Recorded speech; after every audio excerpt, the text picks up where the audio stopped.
What's up, everybody? This is Master Ian Gamer, and welcome back to another Overwatch 2 live stream. Hope y'all are having a lovely Tuesday here. Season 10 is almost over. We've got a week and a smidge. Our final shop update today for the season, introducing the Torbjorn skin, which is such a great skin. Hopefully I'll get an opportunity to play with it today. But how are you all doing? Hello, EB the Blue, Scorpio, Mel, Double Edge, Adam, Peter, Silver Lily, welcome, welcome, Willow, good to see you. Bumblebee, hello, good to see you too. Carlos as well. One Person, and Kiriko, hello everybody. All the things you do to be smashed at, if you insist. Anyways, don't toy with your emotions. The title gave you hope. What, you want to be smashed, Kiriko? That just saying that is incredibly cursed. Don't ever make me say that again. But I hope you are having a lovely Tuesday. Wonder if Thursday is the announcement of Season 11. I don't know. I kind of hope it's not on Thursday, because I have something kind of special planned for Thursday, and if the announcement happens on Thursday, that'll be a little annoying, but either way.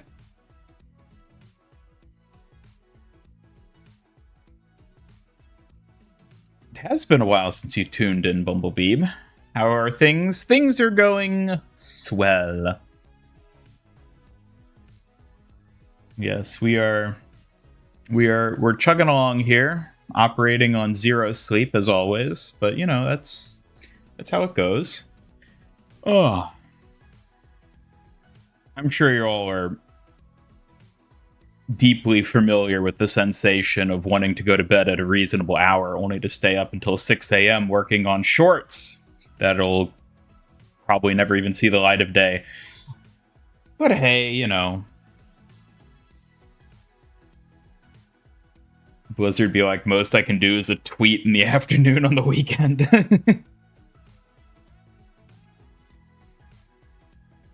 Hey, goodness. My voice box needs an update, I think. Once again, you can only stay for half an hour because of work. Well, I do appreciate you showing up for the time you can, Gregory. It's always appreciated. The best comeback is Brig yesterday. Your whole team died to D.Va's bomb and lived with 1 HP. Shield and pushed the robot and won. Hey, congrats. Don't think Blizzard is going to tell us about Season 11? I think they will. I think they're going to handle it how they normally do. It's probably going to be either tomorrow or Thursday. We're going to get the Mythic Skin teaser. And then either at that same day or like the next day, they're going to put up the premiere for the trailer, which I'm guessing the trailer is probably going to drop like on Monday, if I had to hazard a guess, since the season starts on Thursday as opposed to Tuesday when it usually does. Everything's like going to be pushed just a bit farther back. So I think we're going to get the trailer Monday. We're going to get the Mythic skin revealed either tomorrow or Thursday. And then, yeah, season launches on Thursday. That's how I'm guessing. It is still strange to me that they didn't show off anything at the Xbox game showcase.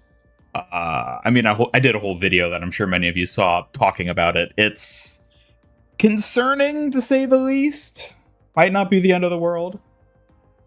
I know some of the devs have been on Twitter responding to stuff, being like, people are like, oh, why wasn't Overwatch at Xbox? And they're like, oh, don't worry, we've got big things coming. And it's like, yay, a vague statement that means nothing.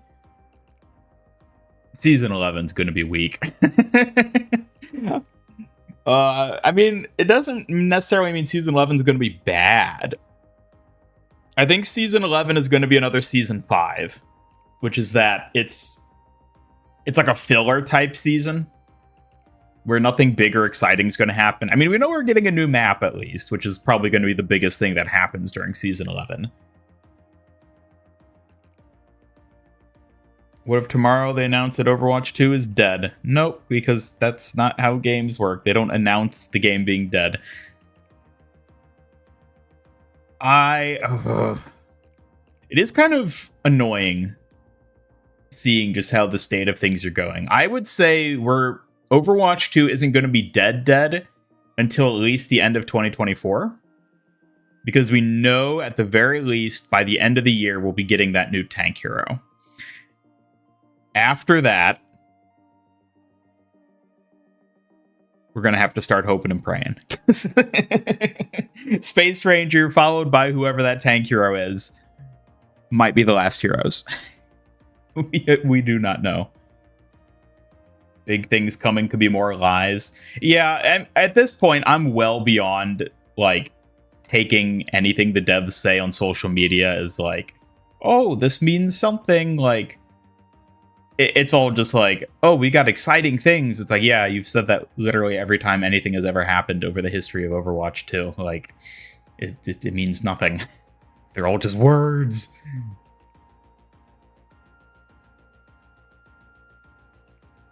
Overwatch dies, Ian becomes a Fortnite YouTuber. Hell, I might become a Fortnite YouTuber even if Overwatch doesn't die. God, I was thinking about this yesterday. Like... I got a comment, I think it must have been on one of my shorts. Yeah, it must have been on one of my Fortnite shorts. I got a comment saying like, oh, so sad to see another Overwatch YouTuber jump ship from a game he loves to chasing views in Fortnite. And I thought that was such an interesting comment because it's like, I'm really not chasing views in Fortnite. If anything, I'm hemorrhaging views by making Fortnite content, but I'm making it because I'm genuinely having so much fun playing Fortnite and making Fortnite content compared to Overwatch. Where I was like, it's a tough position to be in as a creator, I guess. I don't know. It's like, do I do what I'm having fun doing, or do I do what I've been doing for close to a decade at this point?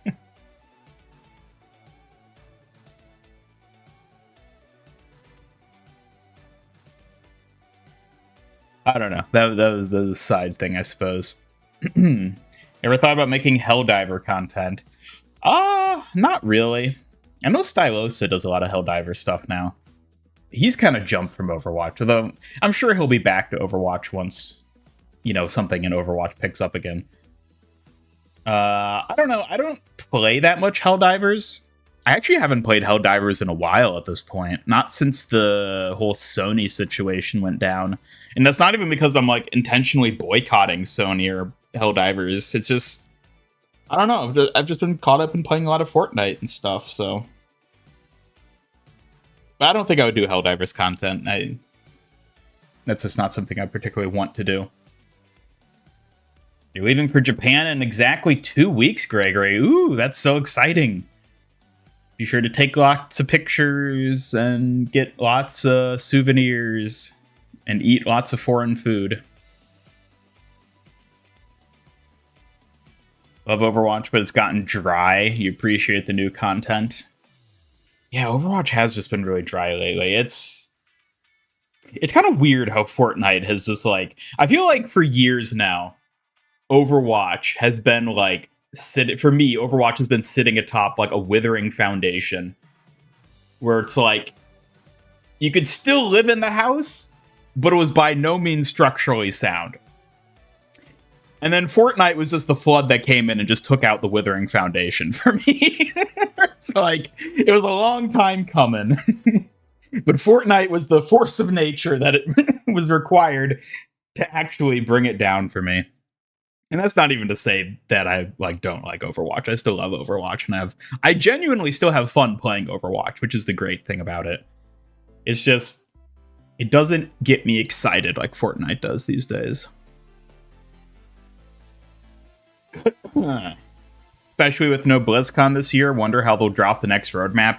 Yeah, the no BlizzCon goes right in hand with the Overwatch not being at Summer Game Fest, where it's like, yeah, there's probably not good stuff going on behind the scenes.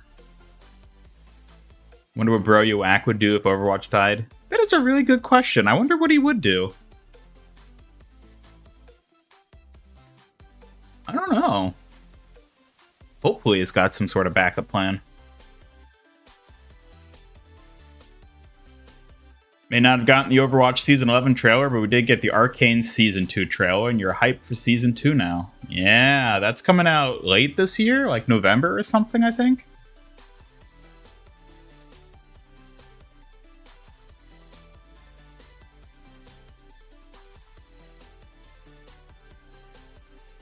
Helldivers gameplay looks fun to watch, but you wouldn't have much fun playing it consistently, to be honest. I don't know. I mean, I think Helldivers is really fun. It's definitely a game that I would only enjoy playing with friends.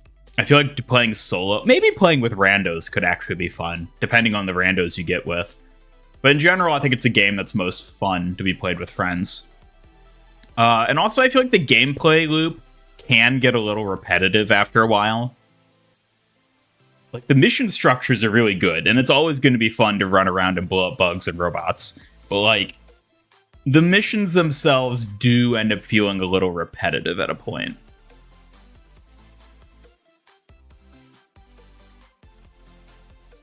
At this point, the only thing that could save Overwatch would be if the rumors about the unannounced PvE being an Overwatch game are true, which is unlikely. Yeah, I'd say that's unlikely.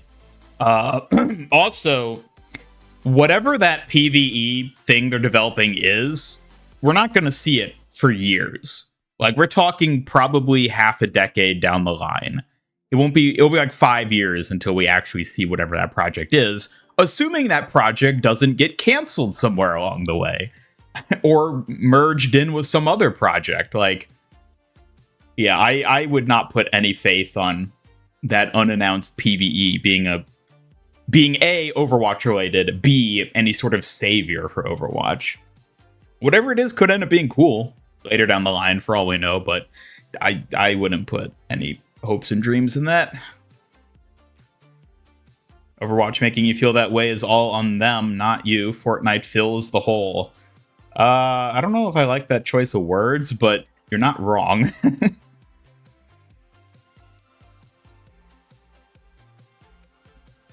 Yeah, I don't know. Fortnite is just like it's so much fun. It's so much fun.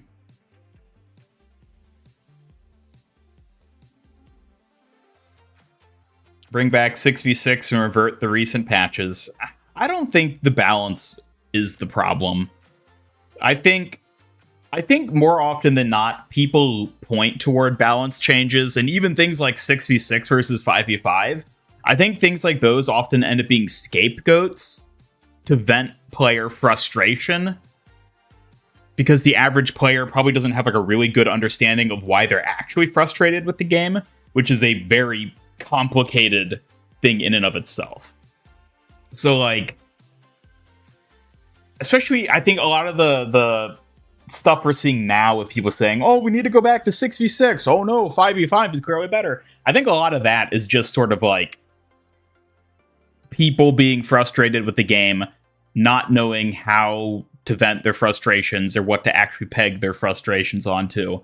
And they just see the 6v6, 5v5 debate and are like, yep, that's why I'm upset and don't enjoy the game anymore, because it's not 6v6. I'm like, I mean, maybe it was better in 6v6. I think it probably was, but like, the way people jump on it and sort of bandwagon on the whole 6v6, 5v5 is, I don't know. I think people make it out to be a bigger deal than it is. We need the Overwatch fan base to mass migrate to Paladins. It's legit really fun, and there aren't as many game-breaking bugs as before. Ugh, I don't think I'd be able to get on board with Paladins. Miss me with that magic. I prefer sci-fi.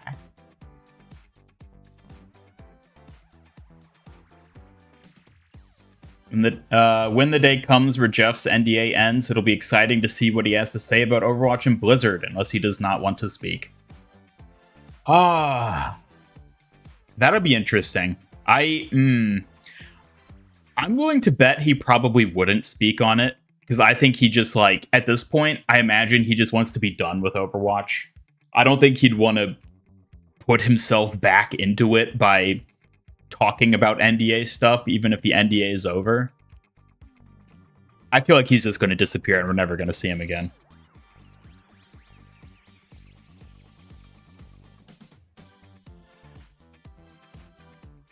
Fortnite's been filling your holes lately, and you're never that big a fan. I'm telling you, Fortnite's a fun game. We vibing in the Maui hut. Yes, we are, Legion. Also, welcome to the stream. Tinte, welcome as well. Good to see you. Speaking of Fortnite, you need to get All Might. Yes! Yeah, for those of you who are maybe interested and don't know, all the My Hero Academia skins are back in the shop right now until, I think, tomorrow. Yeah, tomorrow. So get them while you can. Grab that Mina while she's still here. I don't want to see any more comments on my shorts complaining about how Mina's never in the shop, because she is right now. How would you design Space Ranger kit to be fun and of competitive integrity? I don't know. I mean, I thought about doing a video, like a hero concept for Space Ranger some months ago, and I don't know. Just give her a super jump and make her fly. I don't know.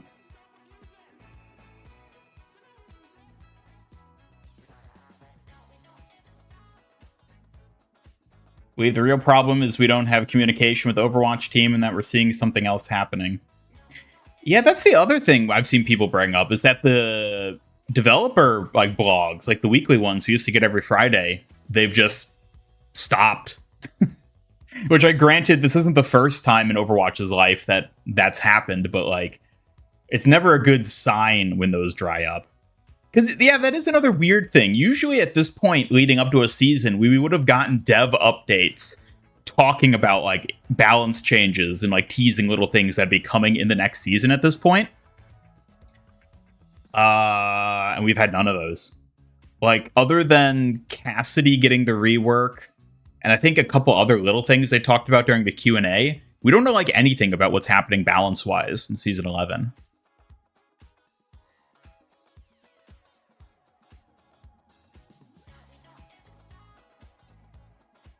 Maybe Overwatch should do what Multiverses did and take a break, shut the game down for a year, then come back fresh. Ooh, I very much disagree with that, Peter. The game is still way too popular for them to justify that. It's not Multiverses hit a point where there is nobody playing it, which is why they shut it down. Overwatch is not even remotely close to that. People still play it. You want the Mina and Todoroki skin, but you'll wait. No, don't wait, Magic. They're only here for a limited time, and you don't know if they'll ever come back again. Gotta get the skins while you can. Feed into the FOMO.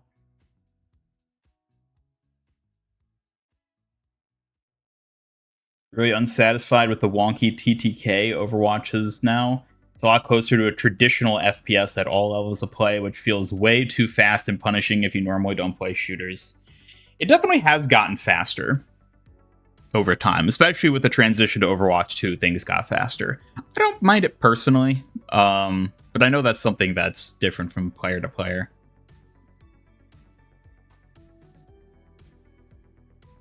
You have the All Might skin, you got him on release because Deku, Bakugo, and Ochako look kind of dodgy. Yeah, the wave one of the My Hero skins were a bit underwhelming in terms of the quality of them.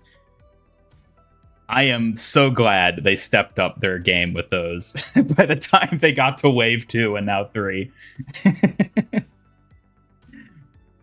But All Might does look pretty cool still, despite being part of that first wave.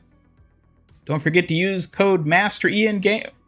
Bumblebee, you didn't even do it right. It's Master Ian Gamer, not Master Ian. You're gonna have people supporting some other person. No, you're not getting paid for putting in the wrong creator code. Don't forget to use code MasterIanGamer in the Fortnite shop to support your favorite Overwatch content creator.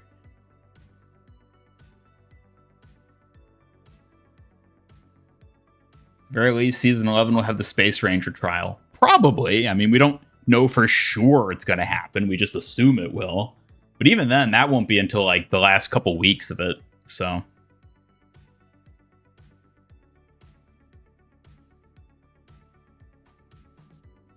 there's a spectrum of gamers. On one side is the normally wouldn't touch an FPS with a 10-foot pole, and the other hardcore FPS player. Overwatch is trying to have both at the expense of both. Not as much as I think they used to. I think that was actually a worse divide in Overwatch 1. I think in Overwatch 2, they've shifted more into the hardcore FPS player side of things. It's not as, like, non-FPS friendly as it once was. Which, as someone who enjoys FPS games, I'm all for, but I know that has turned away a lot of people.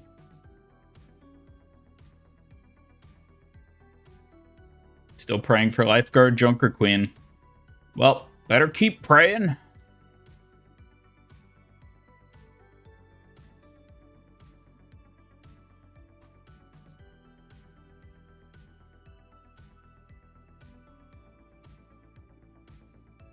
McDonald's X Overwatch. I mean, technically they've worked with McDonald's before. They had that Australian McDonald's like collab thing they did at the launch of Overwatch 2, which is kind of weird. Where they just gave out that one Tracer skin for free with like Happy Meals or something like that.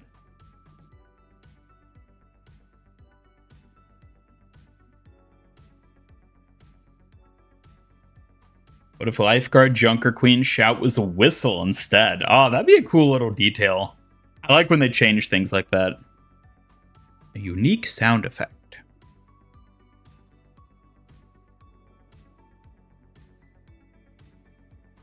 You're just gonna wait because you also want other anime collab skins like the JJK ones and waiting for Demon Slayer and One Piece skins eventually. Well, there's no confirmation that those will ever be a thing, so you should get what you can while you can. That's my advice. Master Daddy Gamer in the item shop. Oh, I was thinking about that. I just recently, as some of you may have seen, I posted on Twitter, I just recently hit my first payout threshold for the Fortnite Support a Creator program. And I was like, dang. Fortnite, Epic Games has already paid me more money over the course of like a few months than Blizzard has in like 8 years. Oh my god.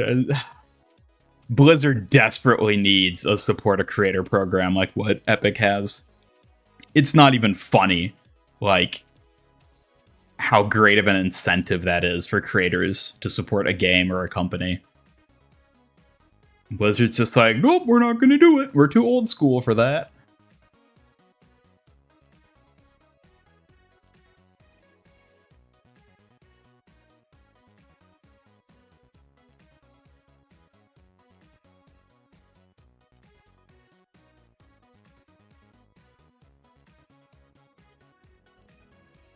Use your favorite Overwatch creator's code in Fortnite is such a wild sentence. They really do botch every chance and opportunity possible. I know. It's tragic.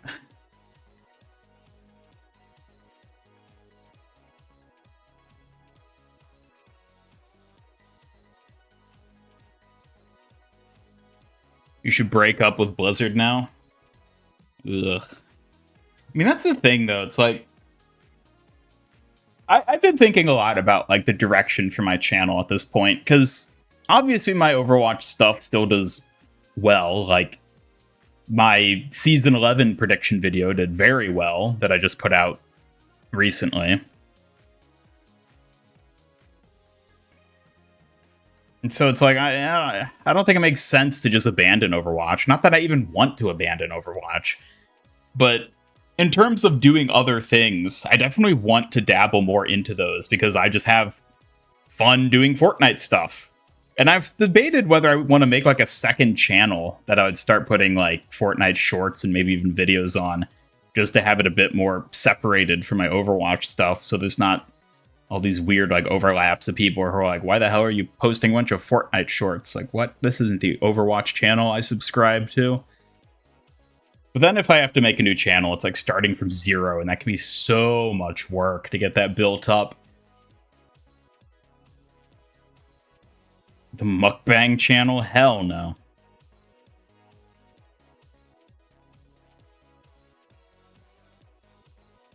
Maybe Blizzard will bring back the loot boxes. No. I don't think they're going to do that. Speaking of bringing back loot boxes, let's bring ourselves back to the game in question.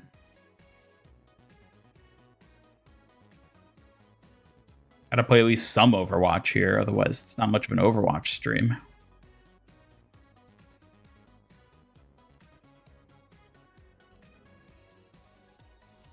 Do you ever sit there and watch every other game thrive and make new things and wonder why you've got the Overwatch autism and keep the attachment? Honestly, no. Despite everything I've just been talking about, it's actually more the opposite. I sit there and look at games that have failed, games like Multiverses, or games like, I don't know, any of the other hero shooters from that same era Overwatch first came out in, like Battleborn and stuff like that. I sit and look at games like those, and I'm like, dang, I backed the right horse, so to say. Because, like, sure, we can mock Overwatch all we want nowadays, because there's a lot of stuff it does, which is ass. But, like, overall, Overwatch is an actually very successful game. And I'm so glad I went with Overwatch over any other game that died within a year of its release. Overwatch has survived, and it will continue to survive, which is the thing. Like, people, I think, often say, like, oh, Overwatch is about to die, it's on the end of its it's gonna last a leg, you know, whatever stuff. Overall, Overwatch is so big and monumental that it's not gonna be dead for a while.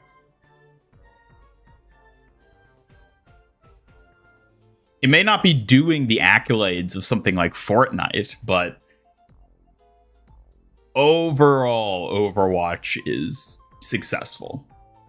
Although I do wonder, especially recently, I was like, what if back in 2018 I'd made the switch? The switch from Overwatch to Fortnite back in the early days, get my foot in the door early. I don't know. An interesting thing to consider. I guess we'll never know. Time to smash. People watch for the gaming. You thought it was because of the tantalizing voice? I don't know why people watch me. All I do is press the go live button and watch the funny number go up.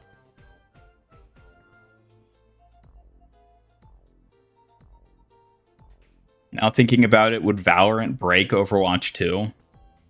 What? Yeah, that's the other thing. People always talk about these Overwatch killers. There have been so many, quote, Overwatch killers over the years. Fortnite, Apex, Valorant, now Marvel Rivals. They're like, oh, this is the Overwatch killer. No. No. Like, it's not going to kill Overwatch. It'll become its own thing that people love and play separately, but it's not going to kill Overwatch. Yes, Overwatch will survive. You see games succeed that you don't play and get jealous for games that you play all the time that you wish had more passion and care in it.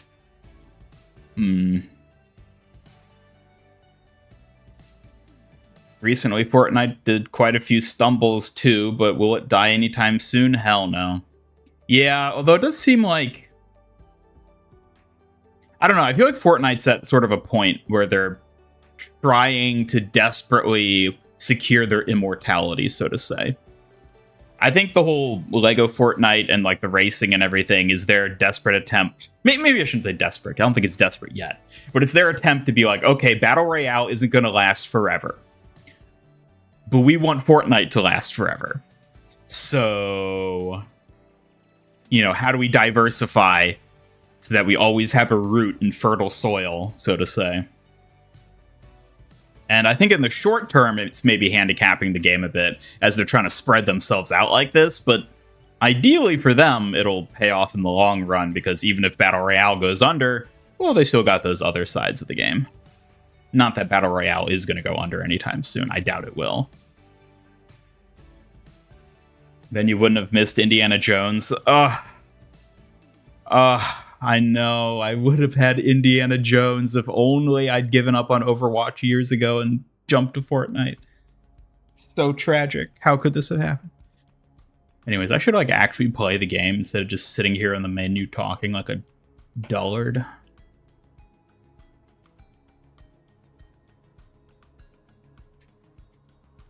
Let me just get my windows positioned. Okay.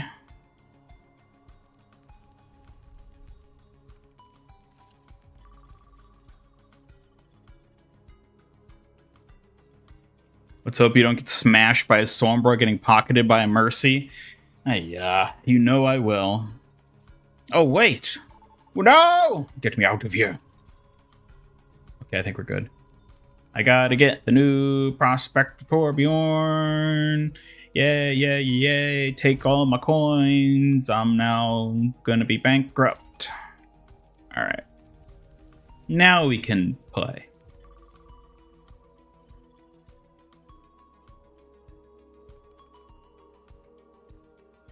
What Overwatch needs is competition.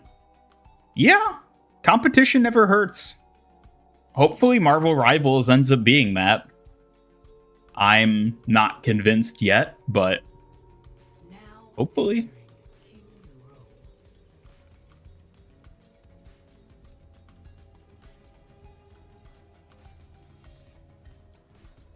Aw, you're leaving, Gregory? And we just got started.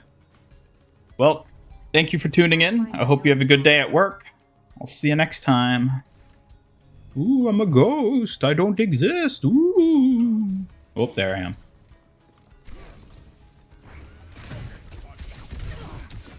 Ow.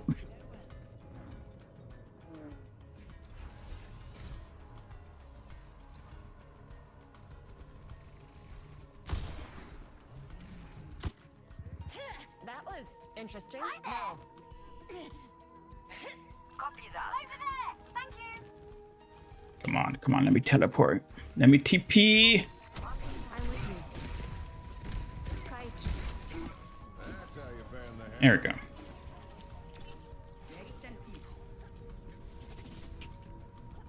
Only competition that could seriously pose a threat to Overwatch is one that grabs all the players left behind by Overwatch's shift to more traditional FPS gameplay.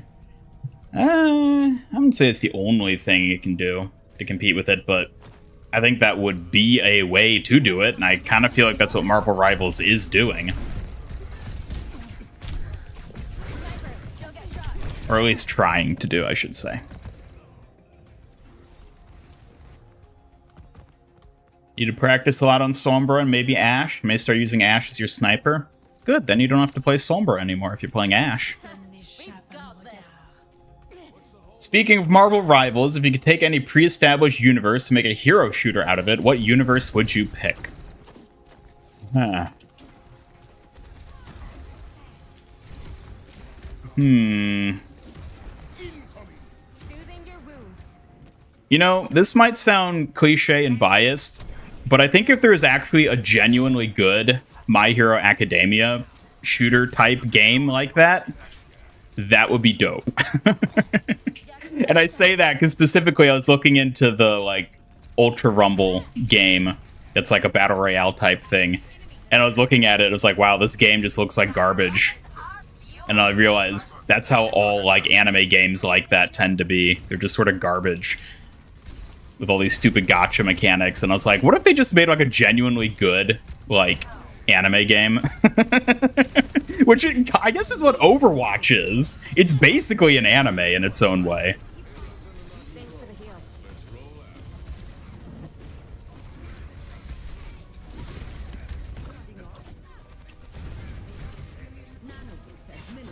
Hear my bell. Oh, it's like third-person games more, so Marvel Rivals is down your alley. Yeah, I don't know which I prefer. I definitely like both first and third person games. I don't know if I particularly have a preference. Because, like, third person's nice because you get to see the character you're actually playing as. But first person, I feel like, is better for immersion. It feels more like you are the character playing. Carried on the wind.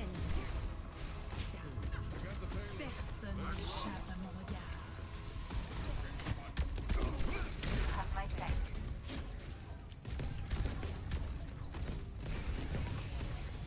Watashi ga mamoru. What's up? No! Come on. No. Oh, come on. Ultra Rumble has a lot of shooting abilities in it, but the animations and stiffness on controls doesn't make you want to play it much, and the gacha for characters sucks. Yeah, exactly. I was like, could you imagine if Ultra Rumble was just, like, a genuinely good game? Like, not even as good as, like, Overwatch or Fortnite, per se, but just, like, a good game with nice mechanics that didn't have all these obnoxious gacha tricks to make you spend hundreds of dollars or millions of hours just to get your favorite character. Like, could you imagine if they just made good games? An MHA hero shooter. Which hero do you think would fill the Mercy niche? I guess Recovery Girl? I don't know. I mean, that's kind of just like what she does, so. Washed away.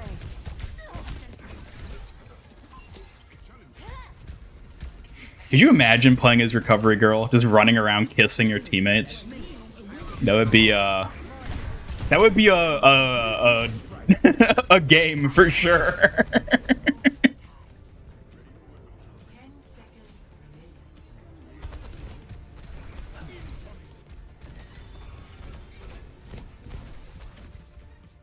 We're a few punks short of the gang right now. Mm.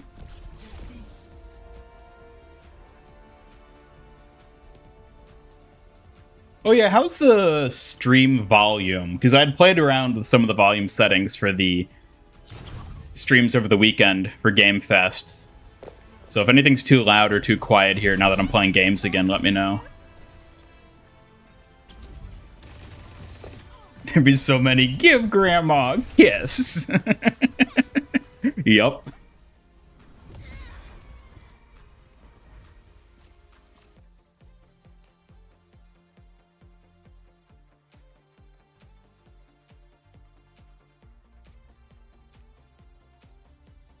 Surprised to hear the Indiana Jones game is first person. Yeah, that's one that I feel like they would have gone with third person for. And it is kind of interesting that it's first person, but I'm still... I know I'm too old and too experienced in gaming to have hope for new upcoming games, but I have hope for the Indiana Jones game. I really want it to be good. I really want it to be good. It probably won't be, though.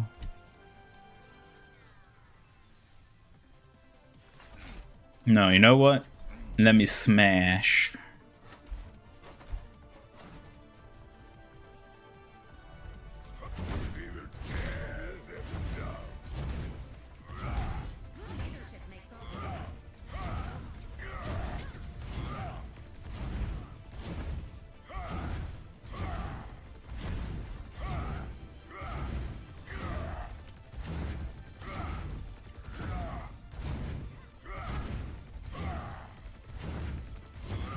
Smash.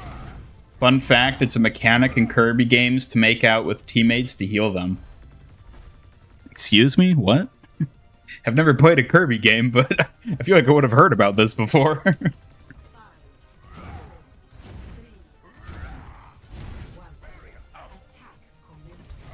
Forward.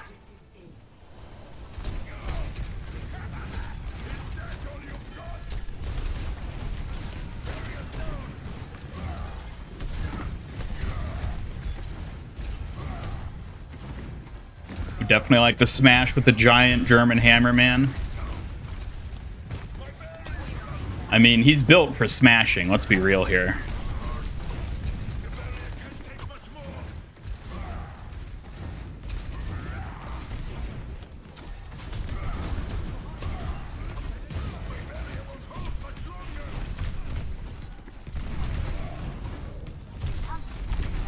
What? Alright, time to play the Tickle Ape.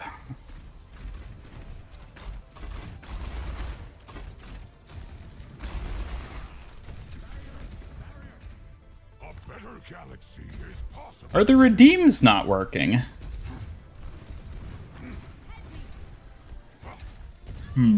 I'll take a look at that after this match. It looks like the redeems might not be working, and I don't know why.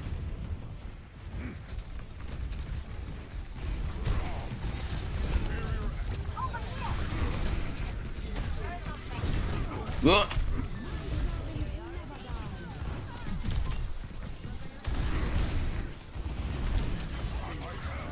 Oh my god, no! No! Damn it, Lifeweaver!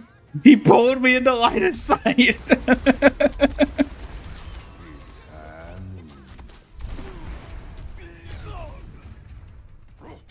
It's either making out or baby birding or half-eaten tomato into a friend's mouth. Uh-huh.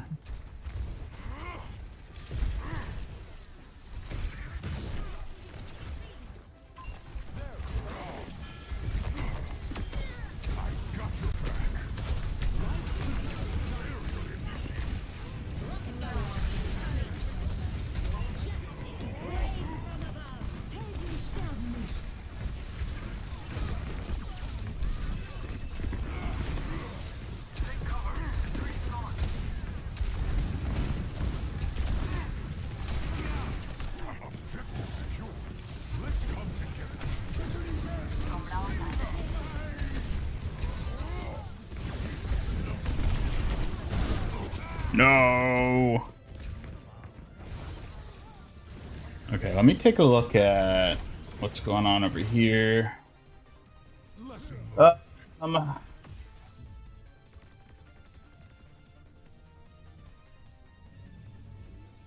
Interesting. I don't know why they're not showing up. What? Okay, I'll have to wait till after the match. I'll try to figure out why the redeems aren't going off. Because they are enabled, they're turned on.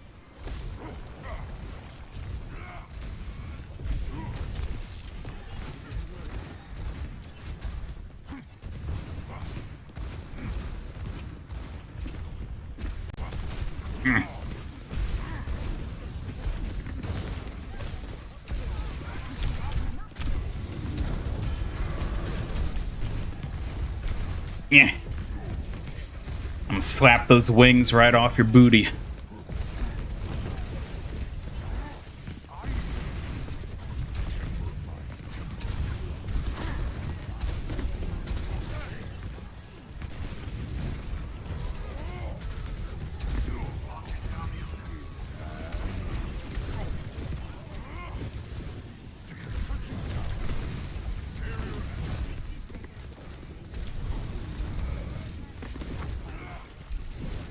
Speaking of Streamlabs isn't working as well. Oh, you're right. Yeah, there must be something up with Streamlabs. I'll take a look at it in a second. It might have done that thing where it turned itself off again. That's happened before.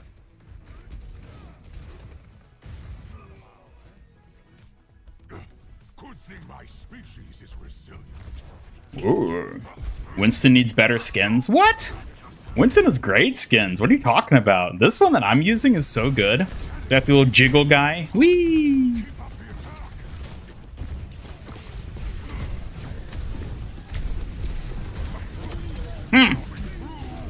That's what you get for challenging an ape.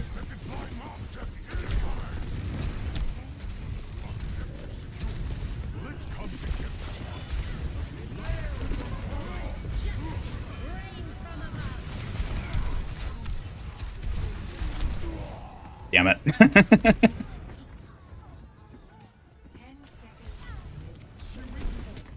All the ones he's gotten are a pass for you. Aliens, scientists, circus, just not a fan. Hey, what do you have against aliens? Did you turn the redeems off? I didn't turn them off. Streamlabs may have turned itself off, though. Okay, let's go to Okay, let me take a look. Give me 1 second, folks. We'll get this figured out lickety-split.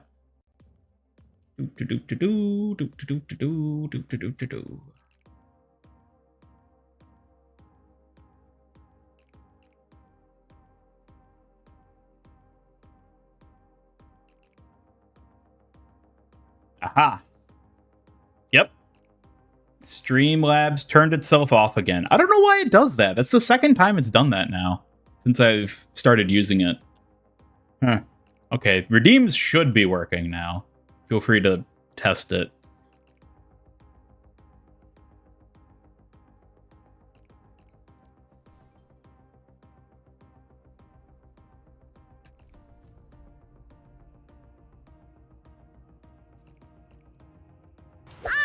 Avatar, you gotta deal of course with you picked it. that one. I'm the Avatar, you gotta deal with it. I'm the Avatar, you gotta deal with it. I was actually playing as Korra in Fortnite again the other day. I guess I just hate myself.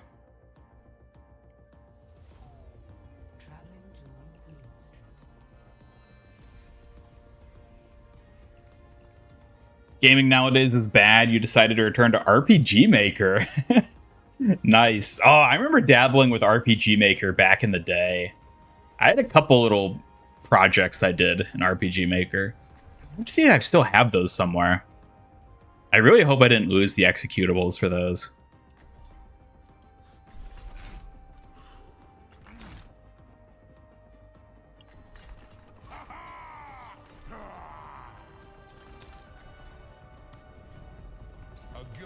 You know you love it. Uh-huh. Definitely need more smashing. Well, we picked the other best smasher on the roster, Malga. Malga smash! Indie games are becoming more fun. Depends on the indie game. Only best redeems for best streamer, of course. Hello, Segev. Welcome. I am doing tired, but I hope you're doing well. Wish Malga wasn't so poorly designed because his personality is your favorite out of the cast. I disagree. I think, except for his ultimate, I think Malga's kit is actually really good. They did a really clever thing with the 2 miniguns by having the incendiary and, like, extra crit.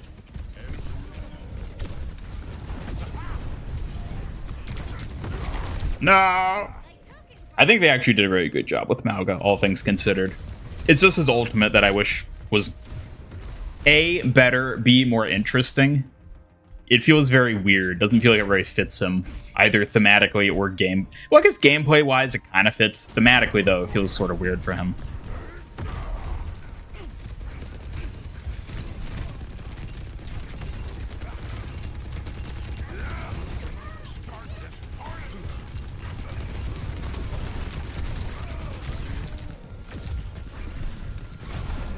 Oh my god. The Mercy is called Lady Firefly. Yeah, we're not going to win this one. Not bad. Not bad. Just realized menu cards show a hidden future hero. What? In Overwatch?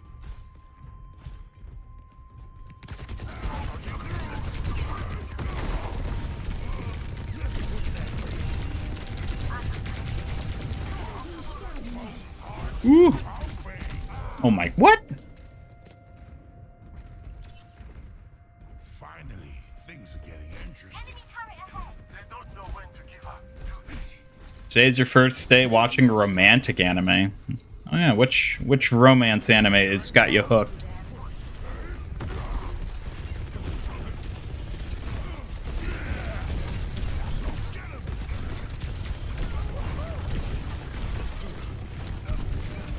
No! Good lord.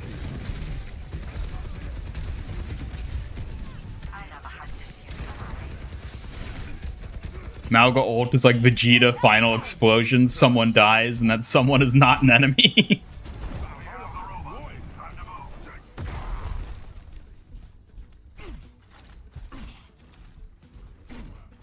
Yeah, Malga's character is great. I really like him.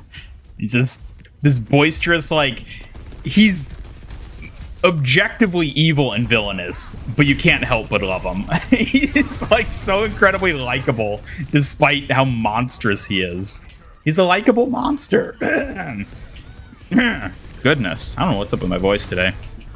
Probably has something to do with the sleep I didn't get last night. But yeah, Malga's a likable monster, and I love those types of characters.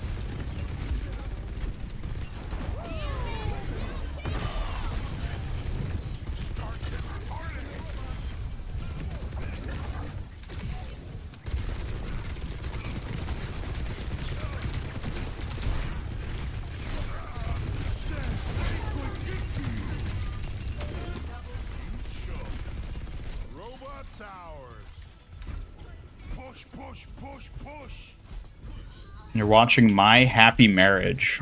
I think I've heard of that before. It sounds familiar.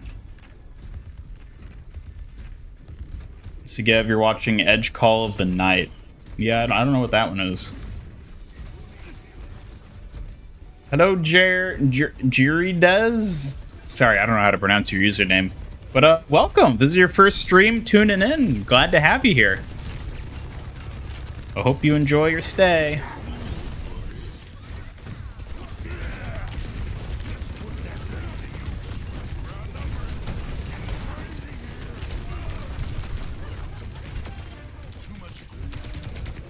No. Oh god. Grandma's dead. Yeah.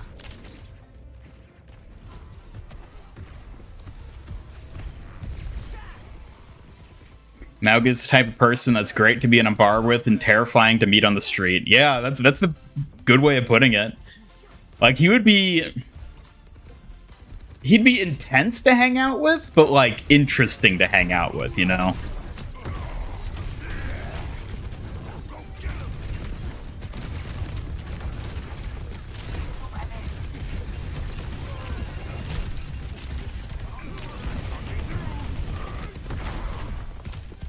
Whoa. I've not been playing well. That's the other thing.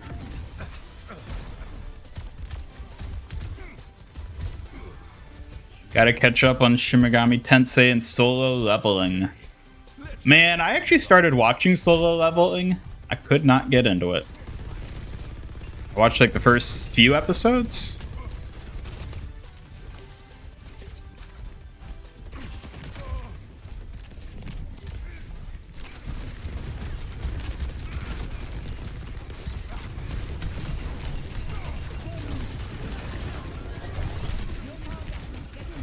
Malga smacked! Oh no you don't.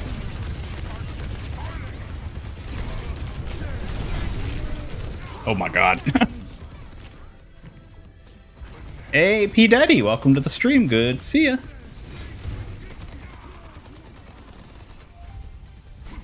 Hello Jebris, welcome to the stream.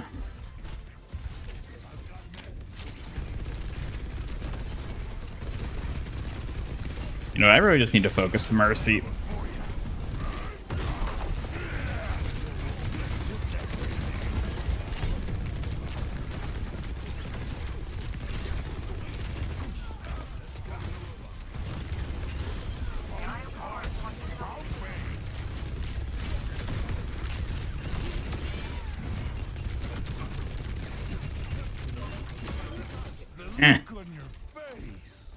Why does Optimus Prime get the most badass entrance in Transformers The Last Night, and he gets the most badass line in the entire Transformers series? Did you forget who I am?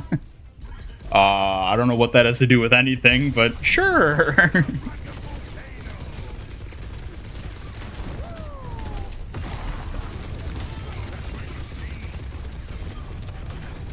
Man, I hope Malga gets a skin in Season 11. I really like his jet skin, but like, he could use more.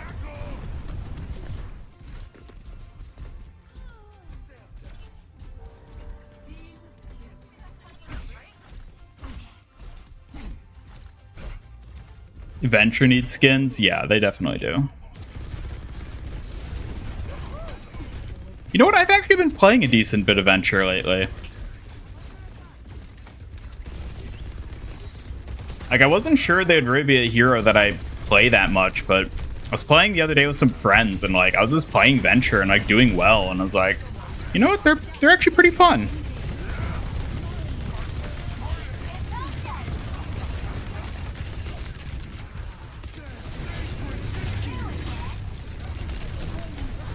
Oh, come on.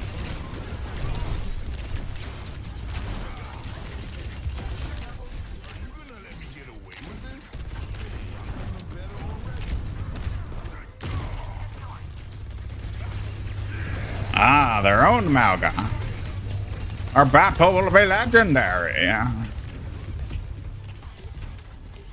New Lego Bumblebee set coming out? Yeah, I saw that. People were talking about it on the Discord.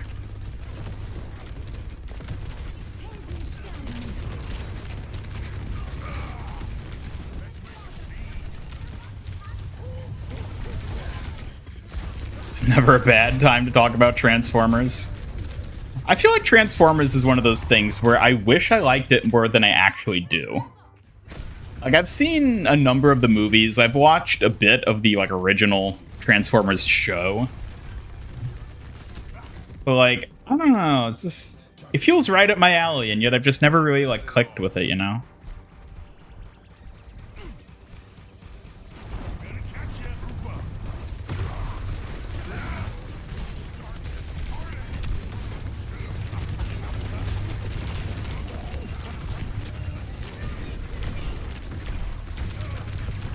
Oh my god.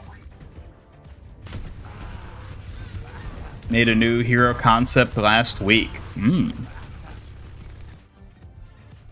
You're never big into Transformers. Just want an alien in the game? What? We've already got 2 aliens, and we're about to get a 3rd.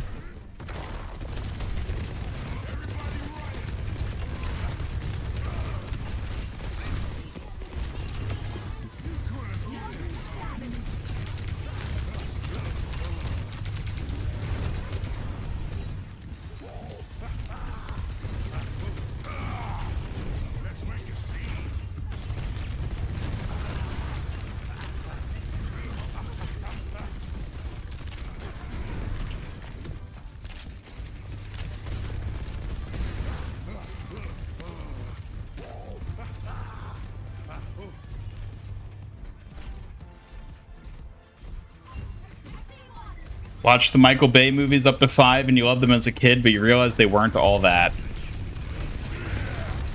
Yeah, they're certainly a type of film, to say the least.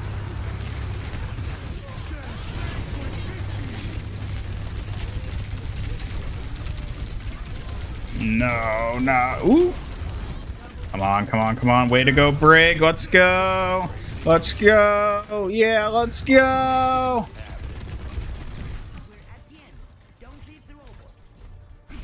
Who's an alien again? Hammond and Winston and soon to be Space Ranger, because technically they're not from Earth, which makes them aliens.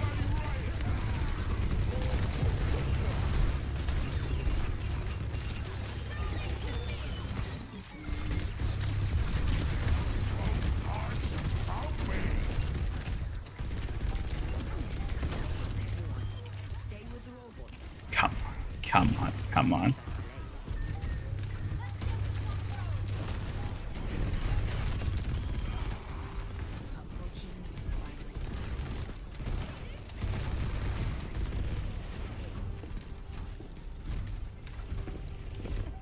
Let's go. How did we end up winning that? What the heck? Make sure to endorse Brig. Yes, always endorse the Brig. Although I don't really like the skin she's using, but I guess I'll make an exception.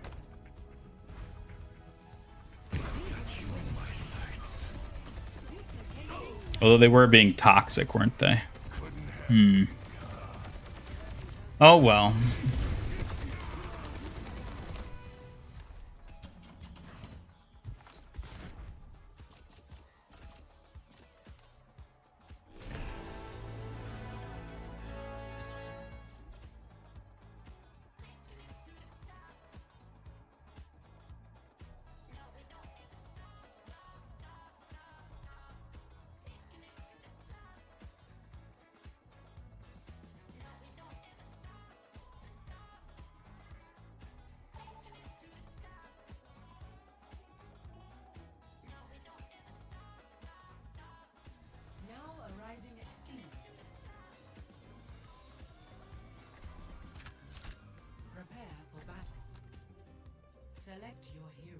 Man, I'm never gonna get to play Torbjorn, am I?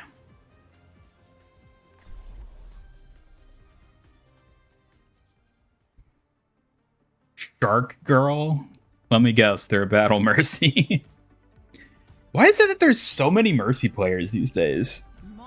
I don't know if it's just because, like, normal players are just not playing Overwatch right now because there's nothing exciting going on with it, but it's Mercy everywhere. Dreading Space Ranger, don't want another DPS with heals, but after Lifeweaver, you also don't trust the givs to make a dedicated support that's actually well-designed and fluid/fun. I don't know. I don't really have expectations for Space Ranger. We'll see what she is. Won't know till we get to play her.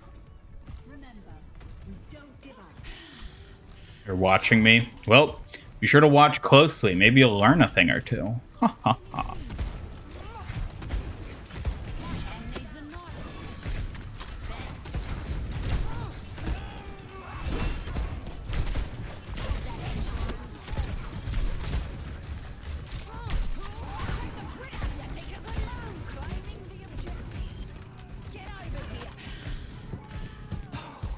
I feel like it's a lot of casuals getting on.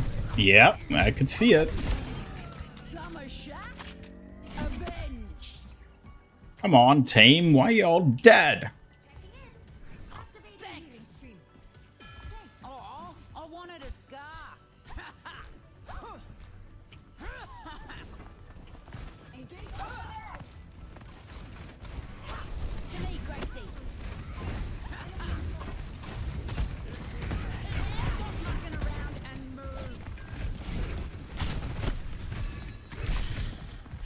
Just hoping Space Ranger has an ability that lets her fall with style.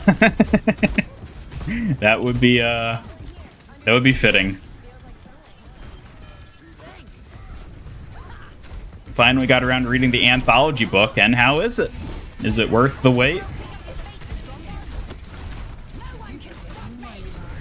Whoa.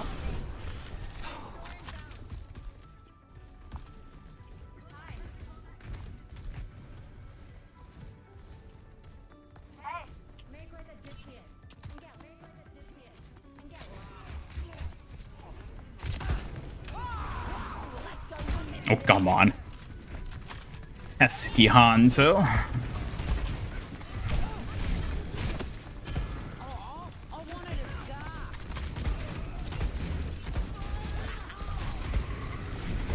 No. Woo.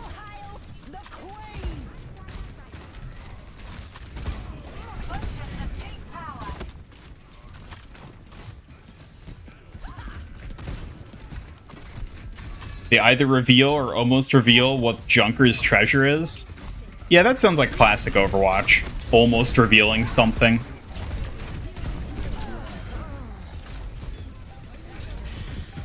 Hey! Mercy actually did something.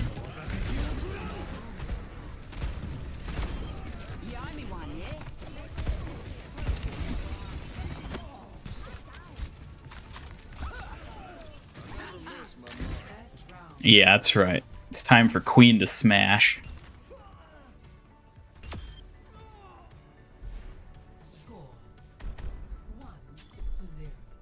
Hoping Space Ranger gets good treatment, not the Venture treatment.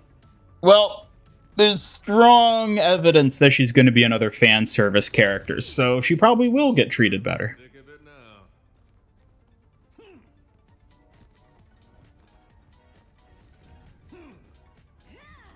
Open up the heart of the Omnium, and Queen says, do you think you can get it flying? Interesting.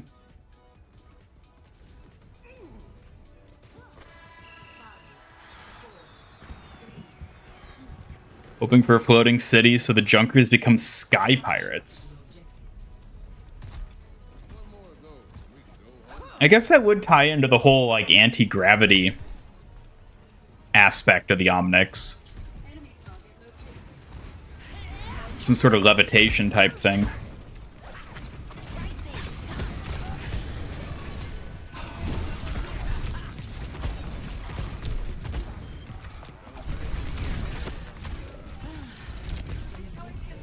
What?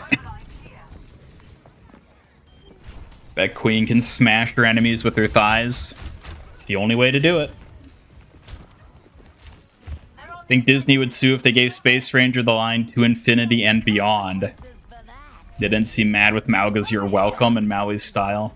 "To infinity and beyond," I feel like would be a problem because that's too specific. Just saying "you're welcome" with a certain inflection, you can't trademark the phrase "you're welcome." But "to infinity and beyond" is specific enough that I don't think Blizzard would attempt it.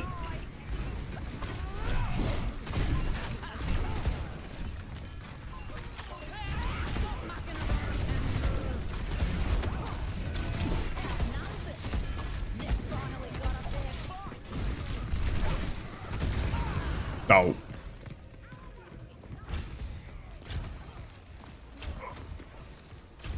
So done with fan service characters.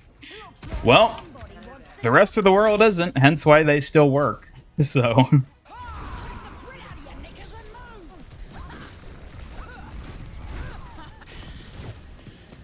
Venture needs a Dig Dug reference. How many people would even get a Dig Dug reference? That feels so obscure at this point. Oh god, I wasn't expecting that to be behind.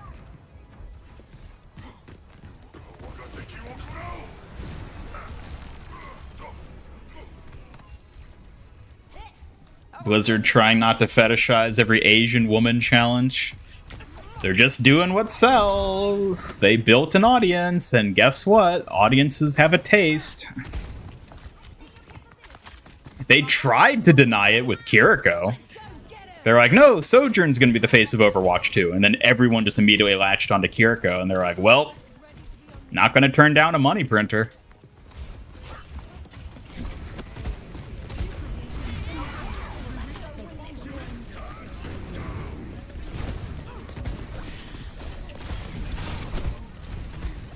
Oh, hello. What? Oh, I didn't realize he was right there.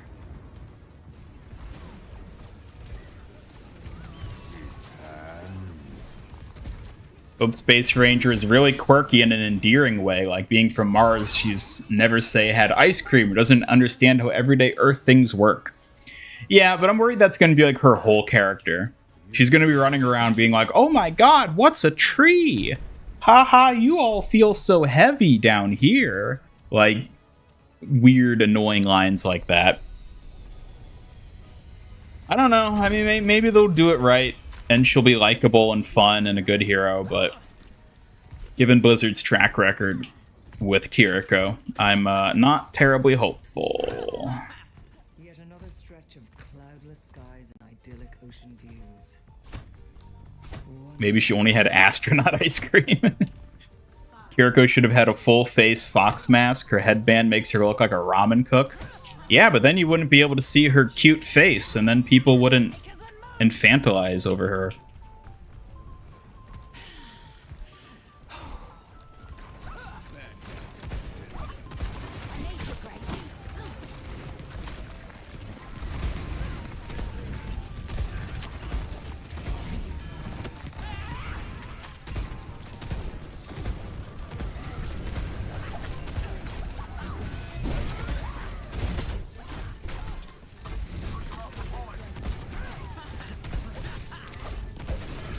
No! No!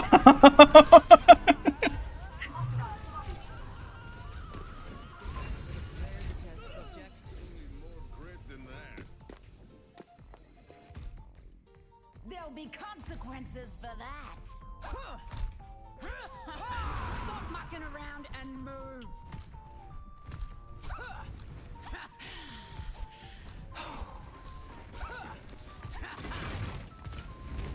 What if Space Ranger's from an alternate world like the place Sigma went?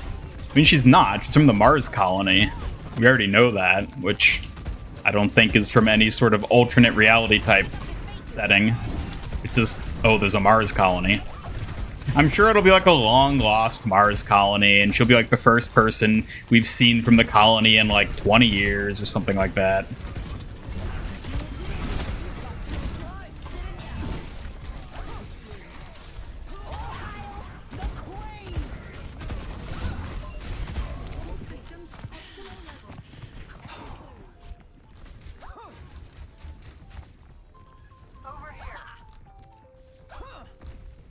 Hello, SMGH. Oh, I'm sorry to hear about your grandpa. Hopefully your family's doing all right with that.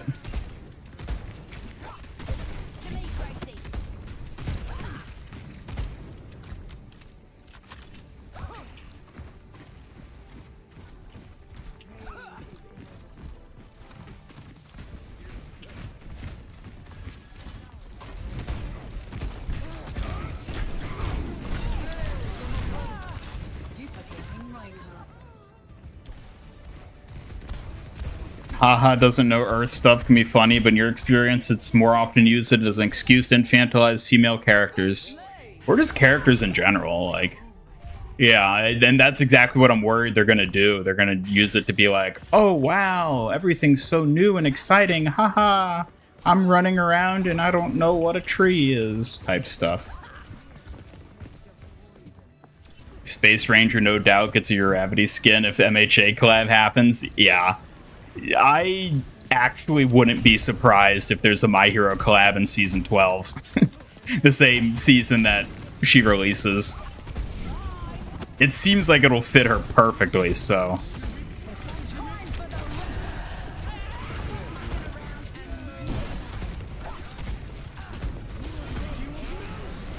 Ooh.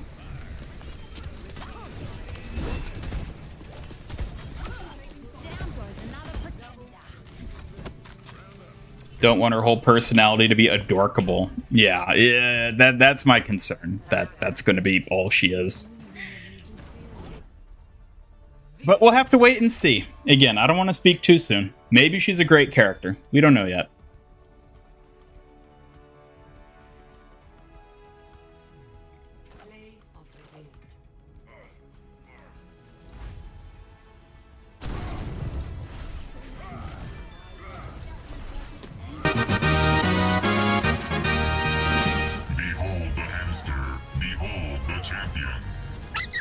Yeah, let's go.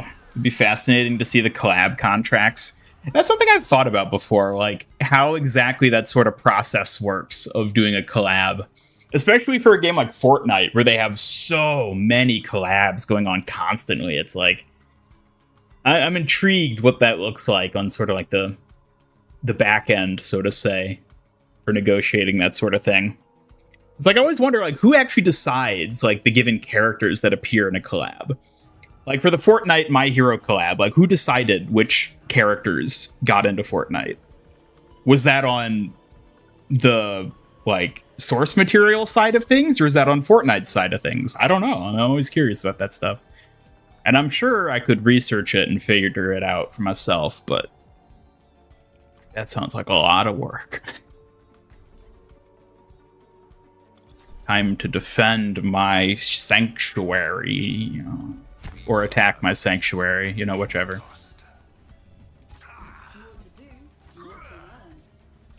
Suspect they'll give her Manic Pixie Dream Girl archetype. Yeah. Yeah, I could easily see that. Which, you know, isn't necessarily a bad thing. It just depends on how they play it. If they make it annoying, then it'll be annoying, but I'm sure they could do it in a likable sort of way. Satisfied following humans around like an observant pet. There's no shame in learning from others. Try it sometime.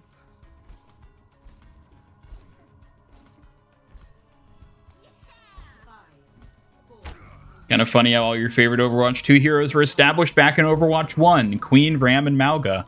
Yeah, it's almost as if the old dev team were the ones who initially made them as heroes, and as such, they were better.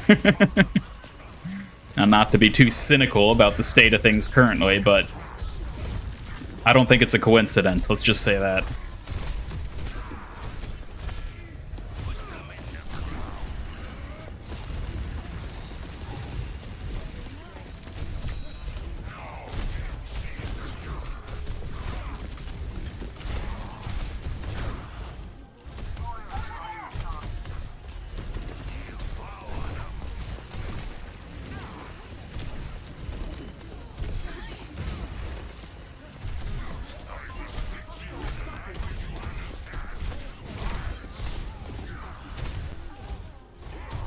Your supports are dead, Sigma. Give it up. What rank is this? Quick play.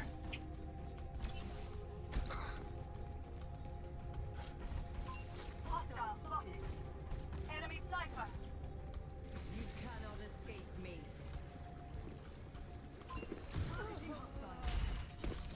The payload is under my protection. Sailor Moon or Powerpuff Girls collab. I mean, given that they did Cowboy Bebop, I would not be surprised at all if they did Sailor Moon.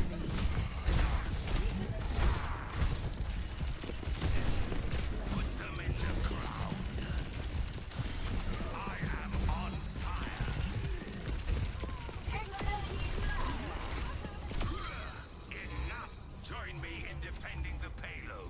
You like adorkable characters? It depends how they're executed. There can be good adorkable characters. I feel like more often than not, though, they're just kind of annoying.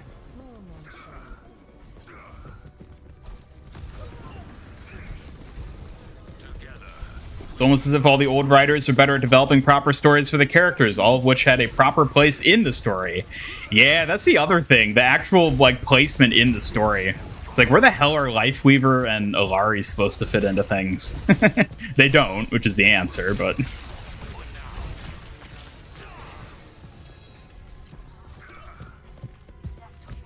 Lifeweaver and Kiri are only relevant due to their connections to pre-existing heroes, and Ilari is just there. Kiriko, I feel like, is sort of halfway in that regard. Because she was being developed even back when, like, Jeff was still at the company. Because, I mean, we first saw her teased as a hero back at BlizzCon 2019. Well, I mean, we didn't see her teased. But, like, obviously she was being teased at that point. Not only because of that one Game Informer article where they saw her silhouette, but also Kanazaka. Kanazaka has existed since Overwatch 1, and clearly that map was designed with Kiriko in mind. But I feel like whatever original vision they had for Kiriko probably got kind of tweaked, should we say, by the time she actually released in Overwatch 2. Whereas Junker Queen and, like, Ramatra, I think, were less so.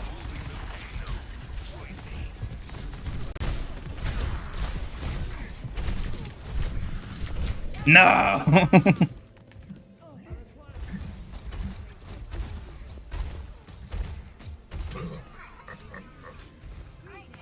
Clever tactics. Finally.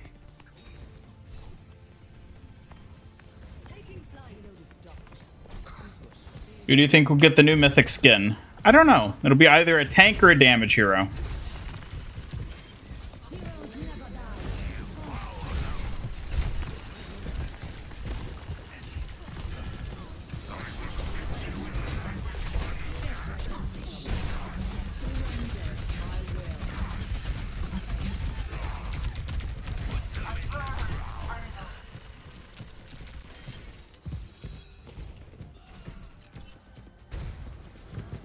They should collab with your OCs. This is because you would like them to give you money.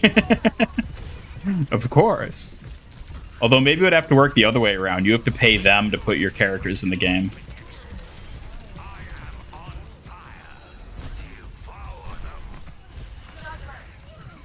Keep forgetting Ilari exists. Yeah, you and a lot of other people. No more fidget spinner, right? Yeah, that was a big part that changed about her. She used to have the big fidget spinner.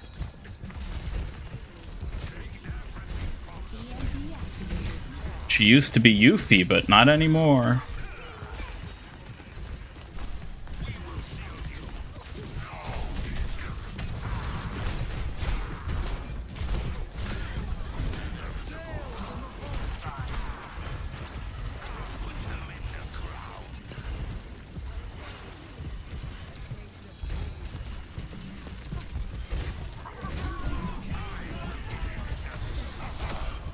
I don't think so, Genji.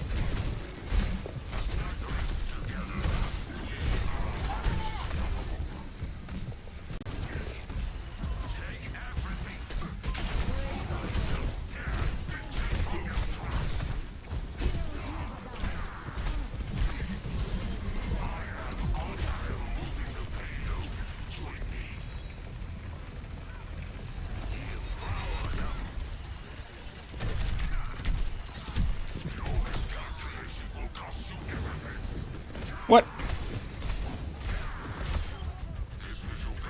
There we go.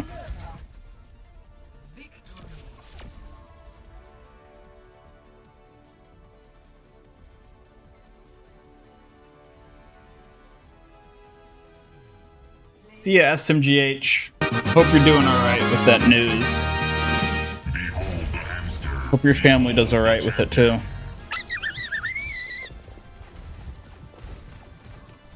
Just reached Plat 1 in Fortnite. Hey, congrats, Peter.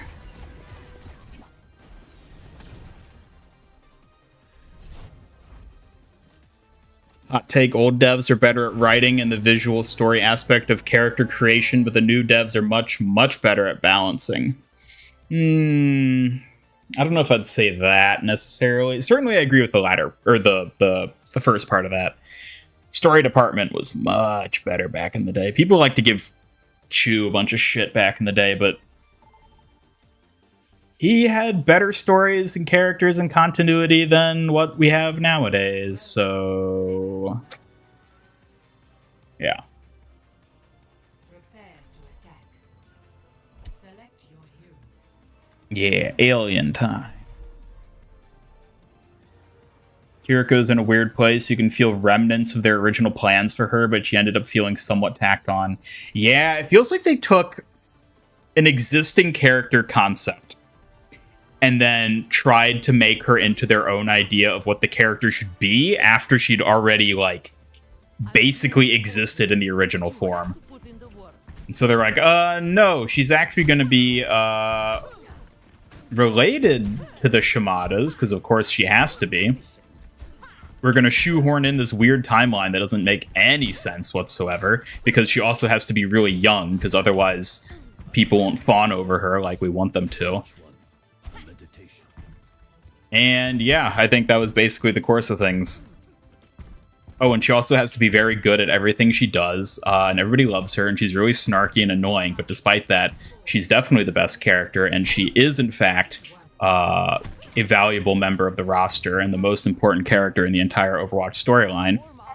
No, she's not a self-insert character, and no, she's not my OC. Please don't steal. That's basically what she turned into.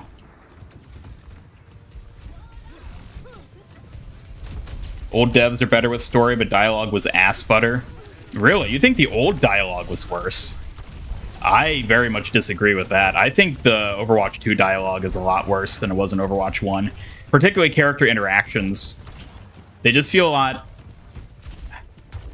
They carry a how does it do fellow kids type vibe to it in Overwatch 2.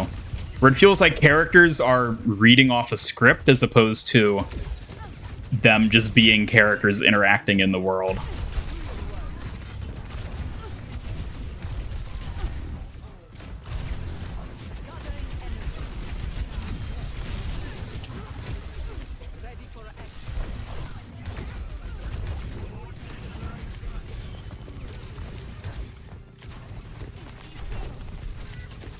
Too many words to say Mary Sue. Yeah, I guess that would have been the shorter way of putting it.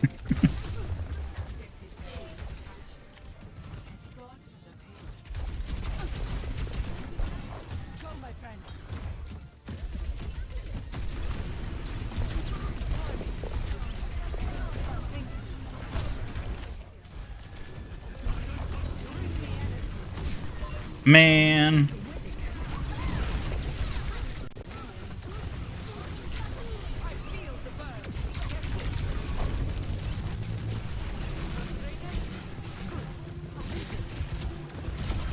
Never should have come this far up, Anna.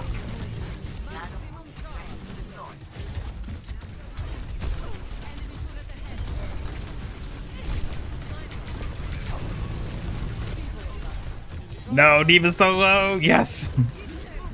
Oh, jeez.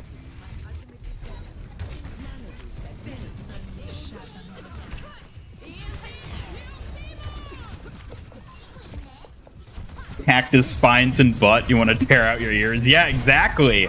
It's like someone's impression of what like young adults would find funny nowadays, where it's like, oh haha, what if, you know, Cassidy's a cowboy. What if there were cactus spines in his butt? It's like, what? Like, no. You don't have any idea what's actually, like, funny or, like... Yeah, don't get me started on that whole thing. Very much it is the case that modern-day Overwatch dialogue is just sort of cringe. And as much as I like Venture's voice acting, they kind of have cringe dialogue, too, so...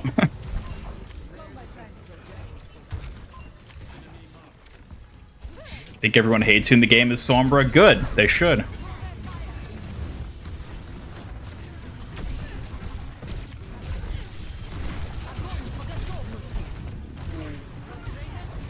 Y'all are just get there we go.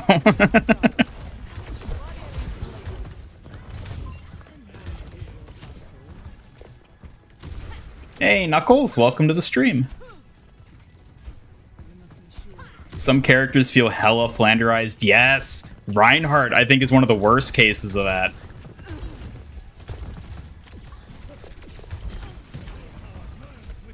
Reinhardt is a victim of that. Junkrat's a victim of that.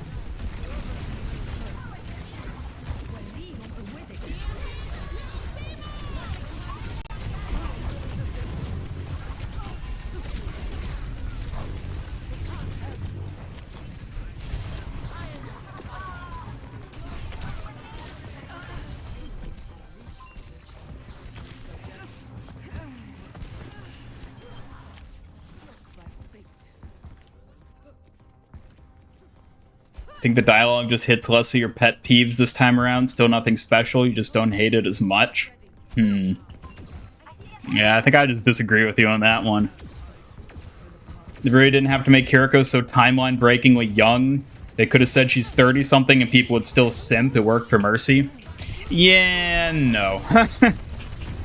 Because people simp for Mercy and Kiriko for different reasons.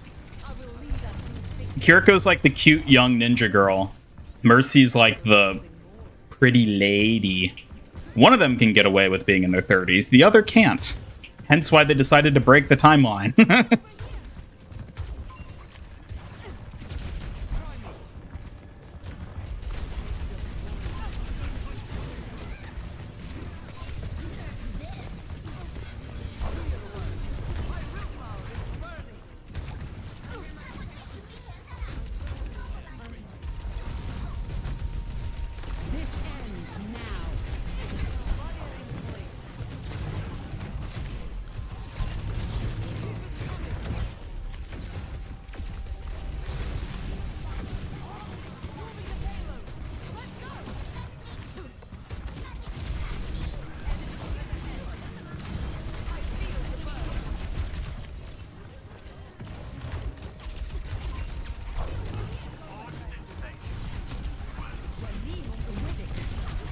Uh-oh. Oh dear.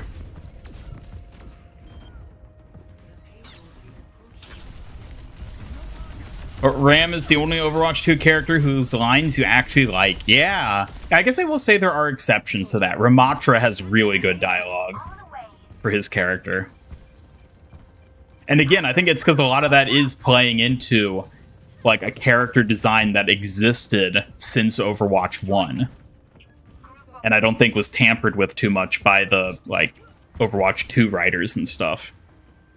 A lot of interactions make you expect a laugh track to come in afterwards. Yeah, they're written as like this sort of like comedy one-liners. It's like a Marvel-esque type of humor where it's like they expect you to just like laugh as opposed to just having a natural interaction.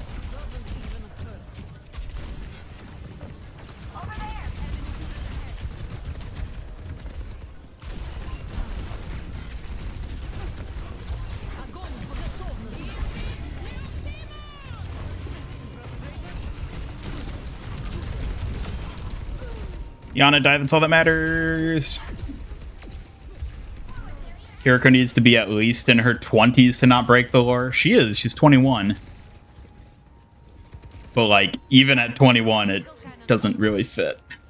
My ultimate is almost charged. My ultimate is ready. Join me.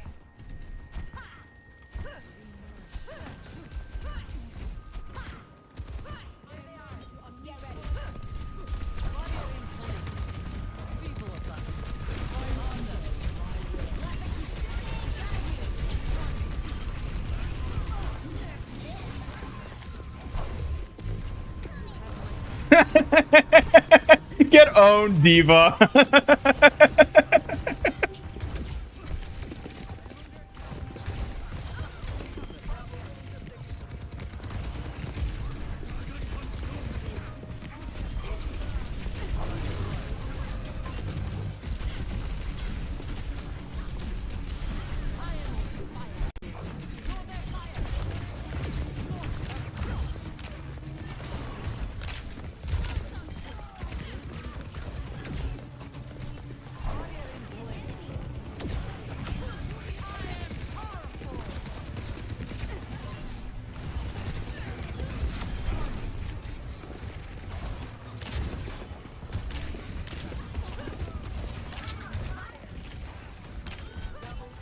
Come on, come on. Oh my god, leave us alone.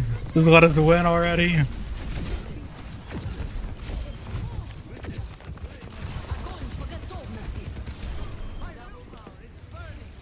There we go. Mercy is the experienced doctor who cosplays like an angel so she can get away with it. Kiriko is a quirky, impressionable college student ninja girl who eats donuts and is a badass. I mean, yes? What exactly are you saying about that, though? Just that that's what they are?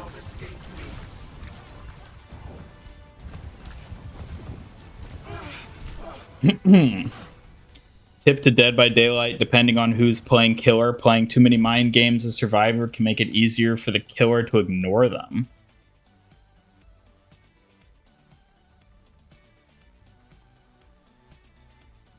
I mean, you're just talking about outplaying the killer? Because, like, yeah, that's the point.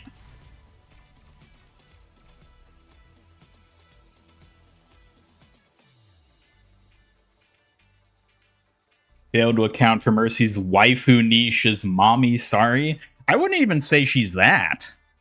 Because that's more like Junker Queen and, like, Brig. Mercy, I think, is just pretty lady. Like, it's that simple. There's nothing else to it. There's no niche, no specific, like, taste. It's just pretty lady, and that's all she needs to be.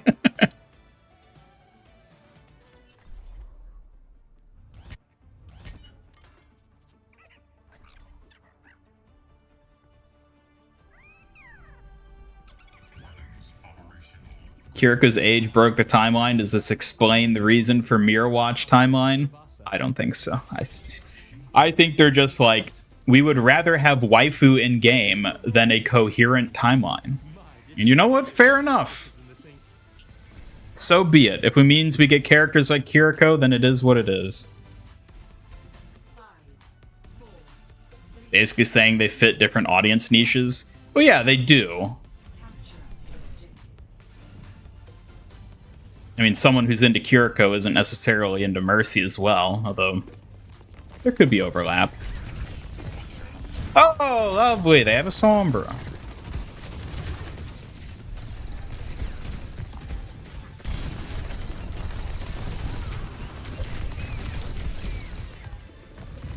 Malga Lions are good in your mind. Malgas are pretty good. I feel like they sort of push the, they sort of push the cringe level, but I wouldn't say Malga is cringe with his voice lines.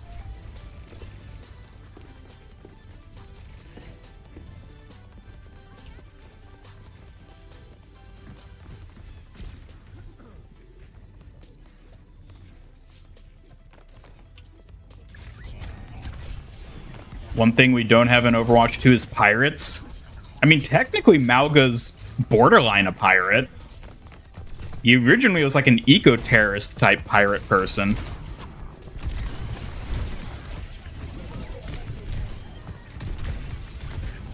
So, yeah, we do actually have a pirate. Malga.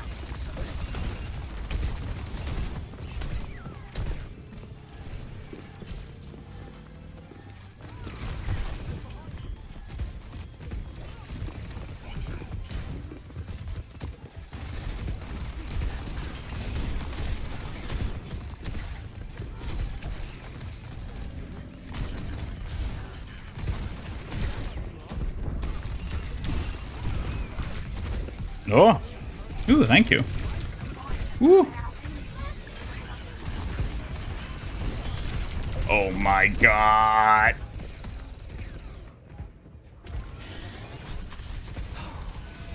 As a child, Kiriko fell into a vat of fox piss. Instead of drowning, her body was pissled, like pickled, but for piss. Found years later and pulled out, not having aged a day. Yes, clearly that is the deep lore behind Kiriko that we all wanted.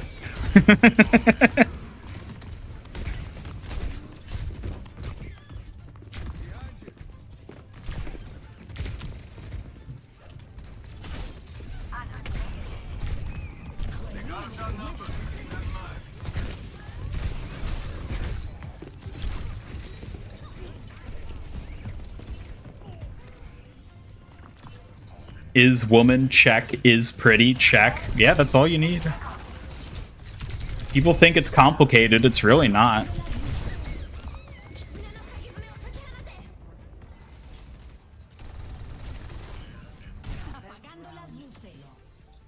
Man. Score 0-1.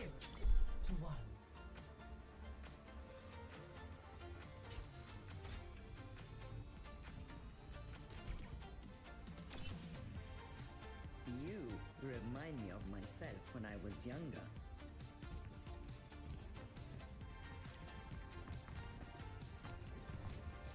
Ready to commit some crimes.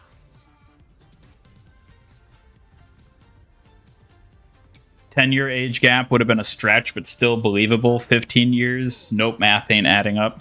It literally just doesn't. Like, that's the thing. And, like, as a community, we've been over this for years at this point.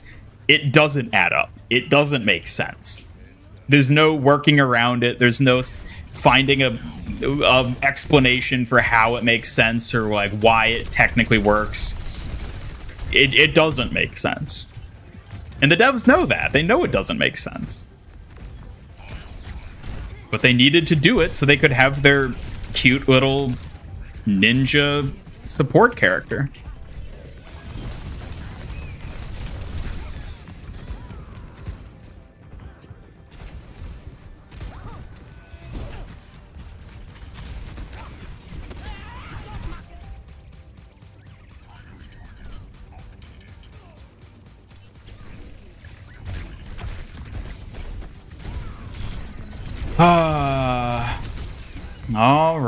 Alrighty. We'll stop having fun.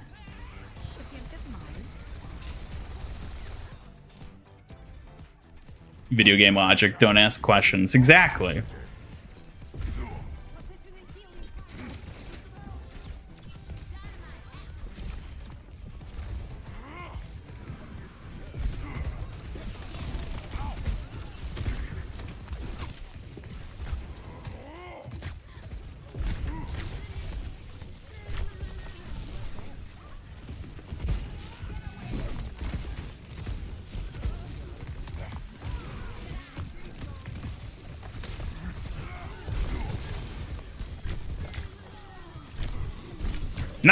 No, come on. I just had to run out of ammo there. Don't ask question. Just consume product and get excited for next product. Don't ask questions. Just play Kiriko and get excited for Space Ranger.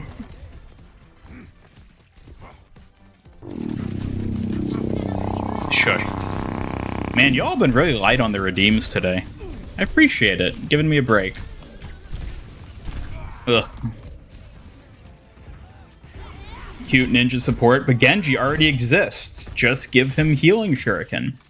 Yeah, but now they can target it toward people who are interested in the female demographic. I'm the Avatar. You gotta deal with it. Yeah. I'm the Avatar. You gotta deal with it. I'm the Avatar. You gotta deal with it.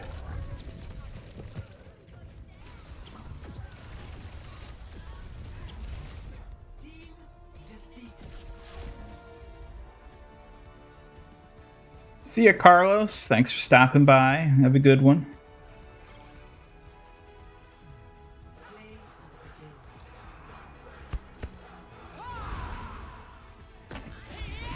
Time for the reckoning.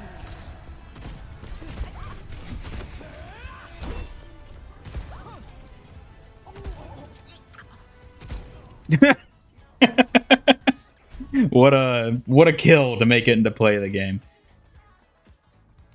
Tracer's 27 for crying out loud. She's the poster girl for Peppy Ingwenu make Kiriko older. No. Because look how well that's worked out for Tracer. It hasn't. Do you see people loving Tracer as much as they love Kiriko? No. I think that speaks for itself. Tracer not aging made Kiriko not age. People still debating if she is a magical fox in her ult widow lost all emotion to some science experiment or something more. Can control matter or something. I don't know what you're on about, Magic Nebula.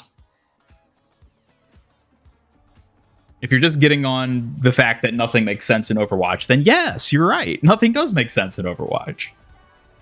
And that's fine, because it's still a fun game with enjoyable characters.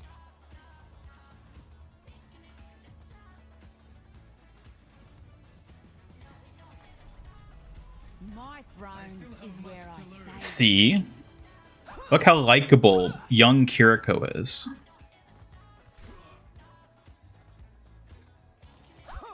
Look me in the eye and tell me you'd still love Kiriko just as much if she was a rotting old hag. You wouldn't. See? And thus the timeline must suffer.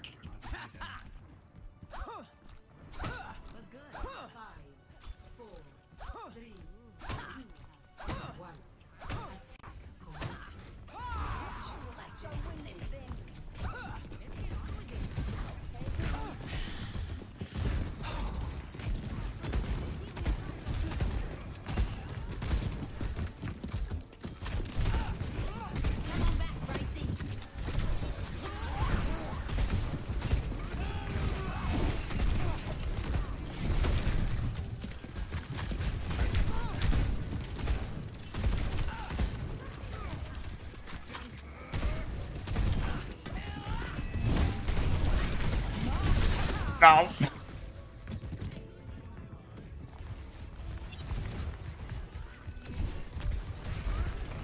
I think a lot of people stopped liking Tracer after they found out she's a lesbian. I think certain websites strongly beg to differ, but that's just my take on it.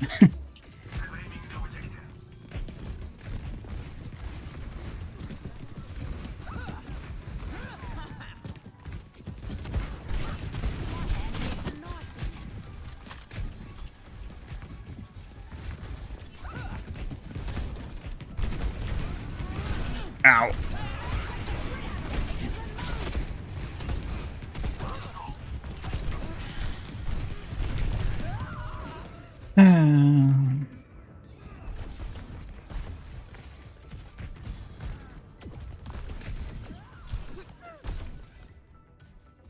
Remember when Winston was the face of Overwatch? Still have the mini Winston figure they gave you for pre-ordering. It's so weird. Yeah, the face of Overwatch has been an interesting thing to see change over the years. There was a time where it's like, oh, it's going to be Winston. Wait, people don't resonate with a gorilla scientist as the face of a game. We'll make it the cute British girl. And that lasted for a good long while. And then they're like, all right, Overwatch 2 time.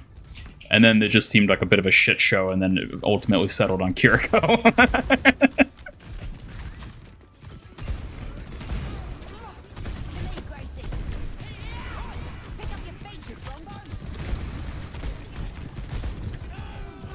No! Stop running away from me!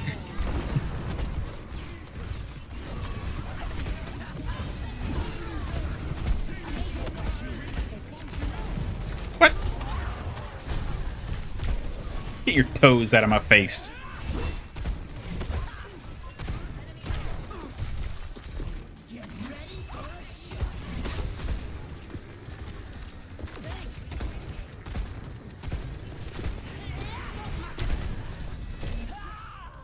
Man. Barrier is nearly spent. Looks like somebody Don't call 30-year-olds rotting old hags. I didn't say 30-year-olds are rotting old hags. I'm just using a comparison. Would you appreciate her in the same way if she was an old lady as opposed to a young lady? I don't think so. And that's not me saying it, that's just how it is. I mean, we all love Ana, but for a very different reason from why we love Kiriko. Hell, some people would even say they don't love Kiriko, and I would say good on them.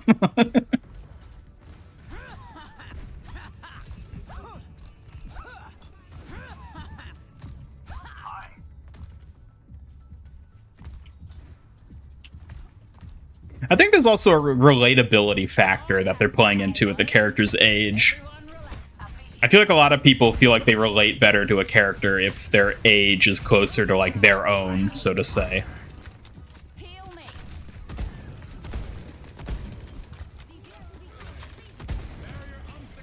And so even if, like, appearance-wise, there's no difference between a 20-year-old and a 40-year-old in Overwatch, simply having that number there can be impactful for a lot of people, because it's like, oh, I'm also 20 for real, or I'm also 40 for real, you know, that sort of thing.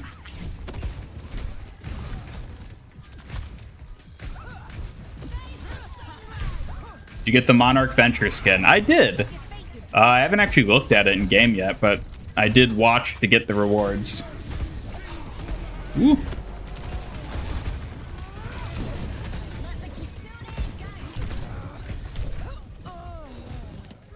Tried to make Soja in the face, but forgot to give her a personality. Yep. It's like, haha, whoops. No personality. They made Kiriko older. All they would have to do is release a younger version skin. Trust me, people would be into it. That would be a way of handling it. But, like, Ana has young skins. And nobody, like, regards her as, like, young. But that's because she has a strong grandma identity, and people love that, and they don't want to give that up, because that's what makes her a great character.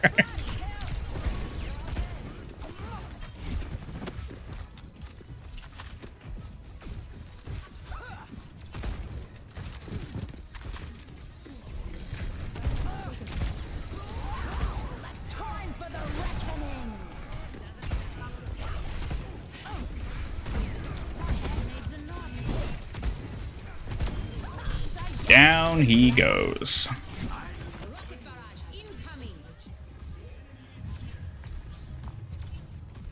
A lot of people think 30s are old, even if it's not the truth. Yeah. I mean, it's very different than if you're, like, 20. I think people like to boil it down to, like, you're either young or you're old. When really there's, like, a lot of different sort of stages and iterations throughout even adulthood, not even considering, like, actual youth as, like, a child. There's a lot of different stages to that. And so they're like, you're older than me? Ha, you're old. Or you're younger than me? You're a wee little baby. When it's like, nah, there's sort of, like, different chapters in it.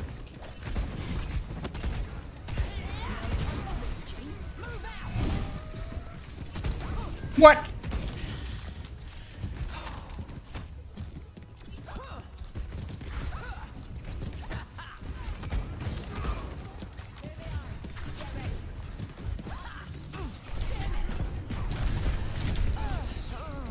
You're 20 and you feel like an old man. Ever since 15, you get cramps in your legs and you feel lazy all the time. Oh, just wait till you're 80. You're gonna have a hell of a time then. Think how many goth-ish skins Kiriko has? They know what they're doing. Yeah, exactly. That's exactly what I'm saying, Forsaken Titan. It's like, Kiriko is catering to a very specific demographic of players. Blizzard knows exactly what they're doing with her. And making her the age that she is a part of doing that.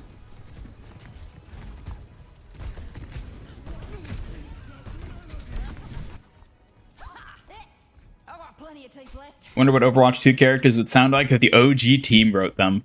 Could you imagine Lifeweaver or Alari made by the original Overwatch devs and writers? That would be so interesting to see what they're like.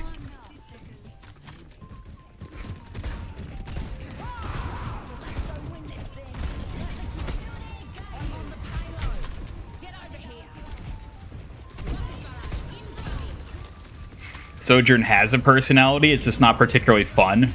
Yeah, I mean, I guess she does have a personality, but like, yeah, it's just not one that really resonates with people that much.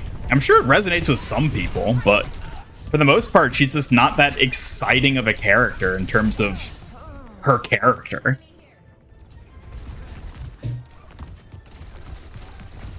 "25, your body's giving up on you." Rip. No matter how old you get, you can still have chocolate milk. You can still have chocolate milk. And you can still learn new things is the other important one. Never feel like you're too old to pick up a new skill or hobby that you think you might be interested in. Because guess what? You're probably not too old.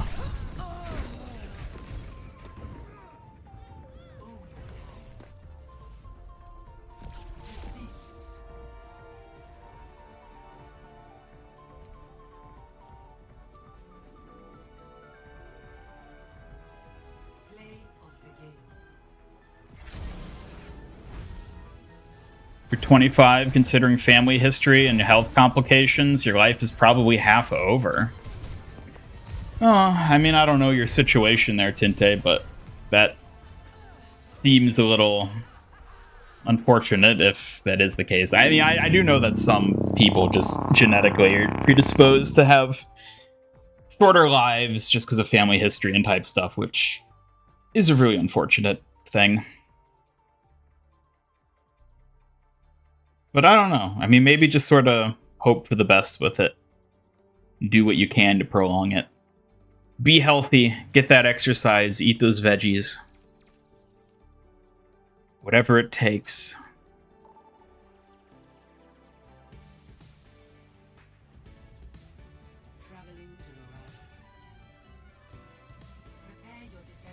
Man, you know what? I think I'm just going to queue damage next one, because I still have yet to play Torb.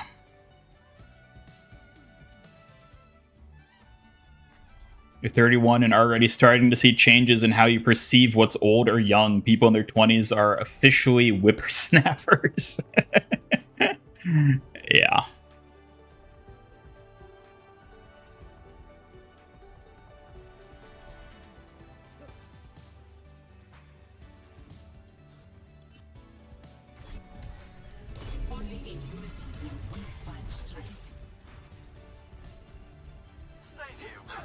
Started trying to learn Chinese. Ooh. Good luck with that.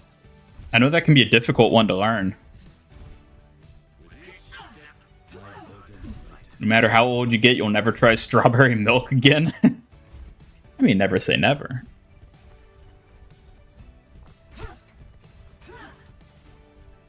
Defy the lineage. Live to your 90s. Live forever. Hello, Cameron. Welcome to the stream. Most men in your family die at around 50, considering type 1 diabetes, trying to be healthy, but... Yeah, I know a lot of families have to deal with stuff like that, and that is really unfortunate. It really is just a matter of doing your best to combat it.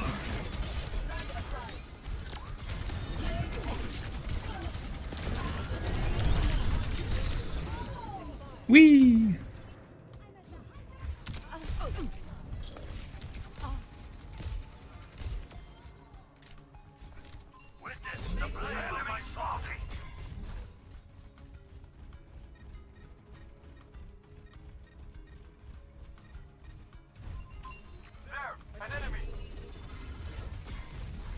I'm just glad you're getting married before 40.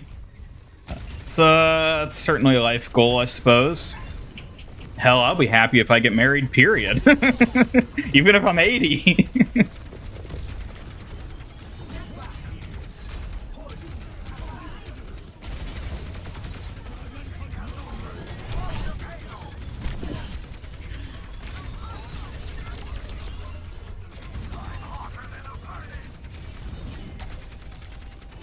Oh, damn, he rolled away. Working at a trampoline park, you realized how old you were when little kids saying words that don't mean anything like skibbity toilet and sigma. Ooh. I mean, I feel like I'm online enough that, like, whether I like it or not, I'm kind of exposed to, like, each new generation of lingo, so to say. But yeah, I definitely get that. The weirdness of being around people who are just like, haha, they got their own language, basically. It's like, what?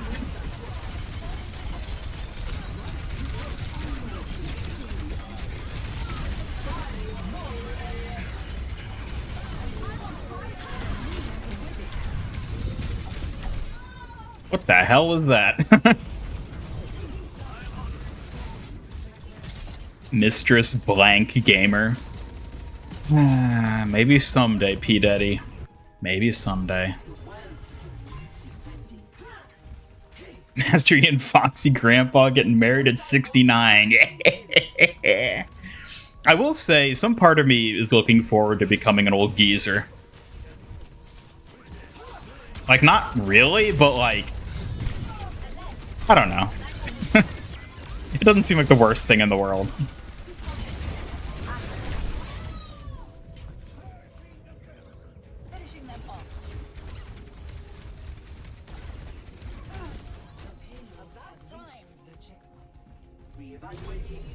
Ooh. Is Orisa any good now? Not really. She's still kind of what she is. She's not nearly as good as she was pre-nerfs, but I think she still works. Sorry for bringing down the stream. No worry, Tinte. Any monster kaiju skin you'd want in the next pass? I want to see Wrecking Ball get a monster skin. And given that he's already like a creature in a mech, I feel like there's a lot of potential for him with that sort of thing. Like, if any of you guys have ever played the game King of Tokyo, like, just thinking about those types of monsters, I feel like there's potential for him. I really want them to give him something. I could almost even see him getting the mythic skin this season. Honestly.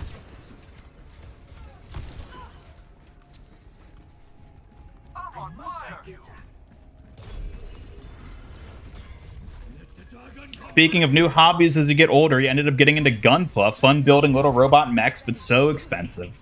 Yeah.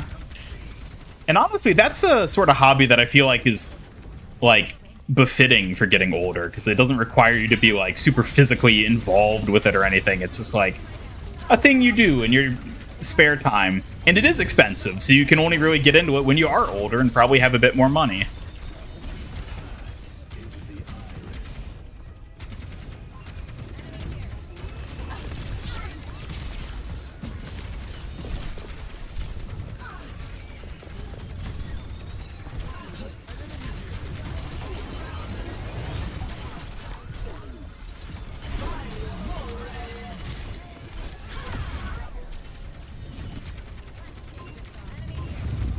No!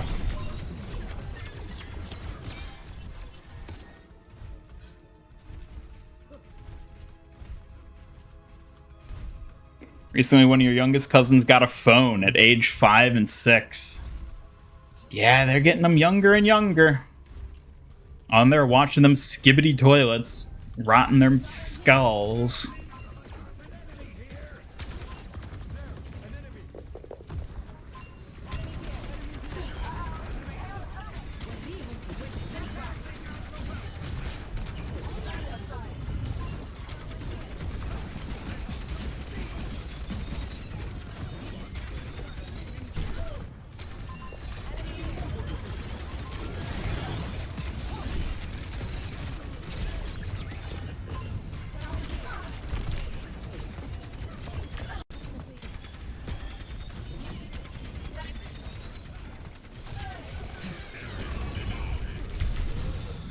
Never stop hoping for a Hammond skin where the mech pilot's a hamster. Yep.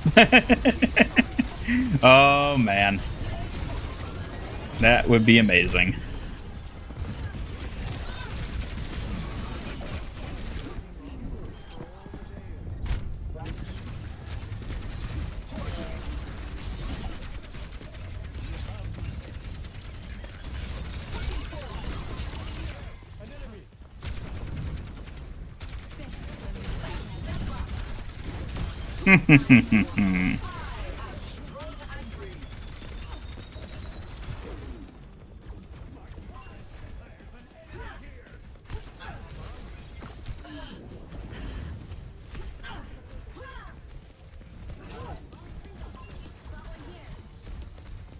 Old Master Ian gamers still playing Overwatch, but it's Overwatch 5. Yep.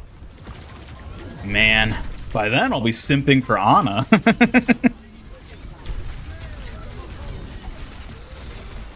Ooh.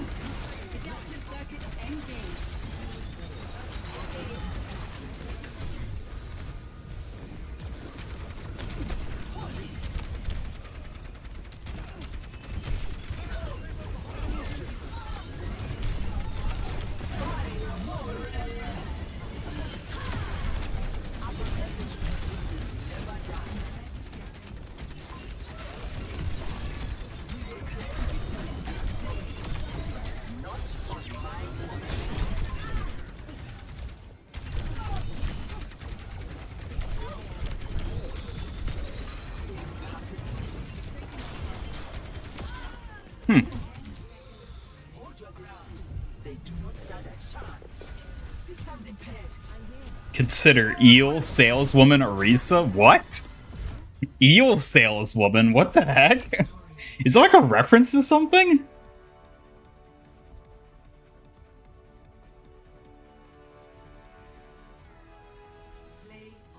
Probably get more into art and board games when you turn 30. Get good. We won. Maybe the enemy needs to get good.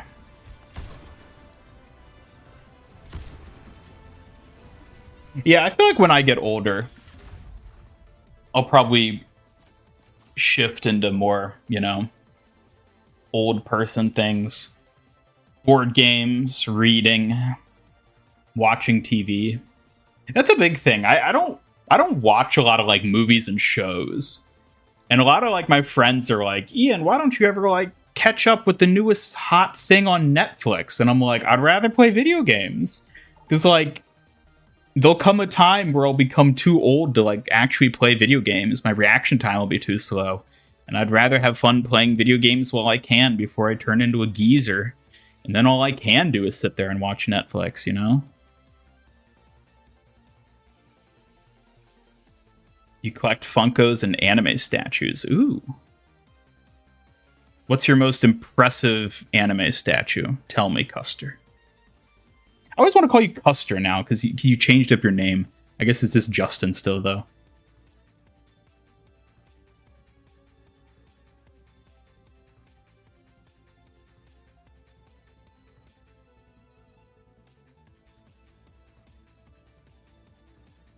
Narisa, who wants you to buy Amore.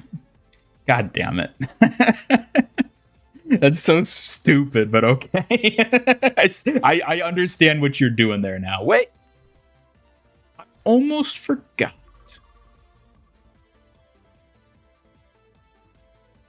Hobby you've really blossomed into as you get older is making cosplays. As an adult, you have the income to buy the crafting materials and an ever-increasing experience level that improves your craftsmanship. That's an awesome one. I will say, cosplay is one of those things where I feel like you should... Like, you're definitely right, Vivid, about being older and improving your skills with it. But also, I feel like cosplay is something you should try to get into if you're younger still, because I feel like you're going to reach a point as you age where it's like, maybe you like a character that you want to cosplay, but you're too old to cosplay that character. And then at that point, you're like, well, guess I can only cosplay Reinhardt. So, like... Yeah, I definitely see what you mean, but it's something that I feel like is best stepped into sooner rather than later. See ya, Tinte. Thanks for stopping by. This year's Anime Con, you're making an Inuyasha cosplay. Ooh, cool.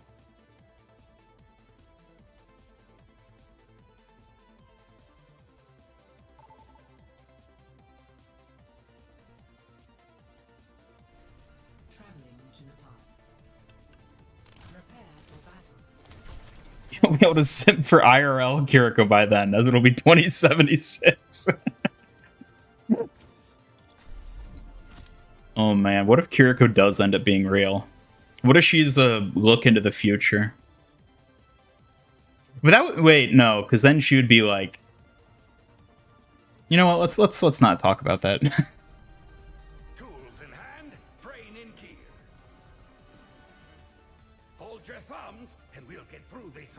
You argue a lot with your parents because they notice you no longer want to see movies, and you told them you're getting bored by the movies and want something new.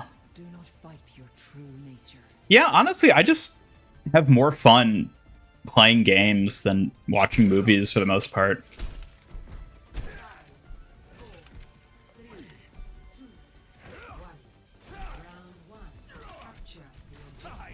A lot of HBO Max and Netflix shows you want to watch, but you're playing games and watching anime videos all the time. Yep. I mean, even anime, like, I barely watch any of it. So it's like, I could sit down and watch this show that everyone's talking about, or I could just play Fortnite, and then I get to play an anime character, which is even better.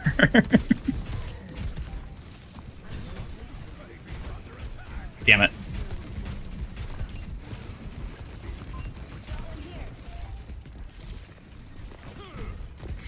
Your Yamato figure from One Piece, that's $150. Oh, interesting. Also your Mirko figure. Which Mirko figure do you have? Is it the 1/8 scale? Or does she have a bigger than 1/8 scale? She might.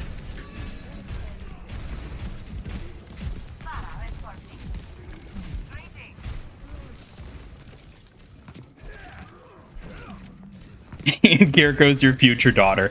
That would be the funniest plot twist. If the whole meme ends up becoming true, and I do have a daughter named Kiriko, and she ends up becoming the the fox girl in Overwatch in real life. I mean, technically, we've heard of Kiriko's father, but we've never seen him, and we know very little about him, so, like, who's to say it's not Master Ian Gamer? Does life imitate art? Find out in 40 some odd years.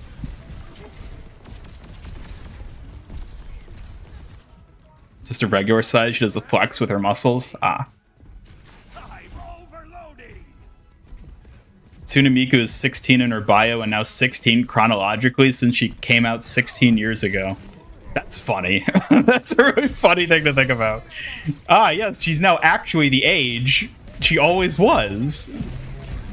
Is she really only 16? Like, chronologically, and whatever lore exists for Hatsune Miku, I didn't realize she was only 16. I guess that makes sense, though. That's, you know, that's how anime goes.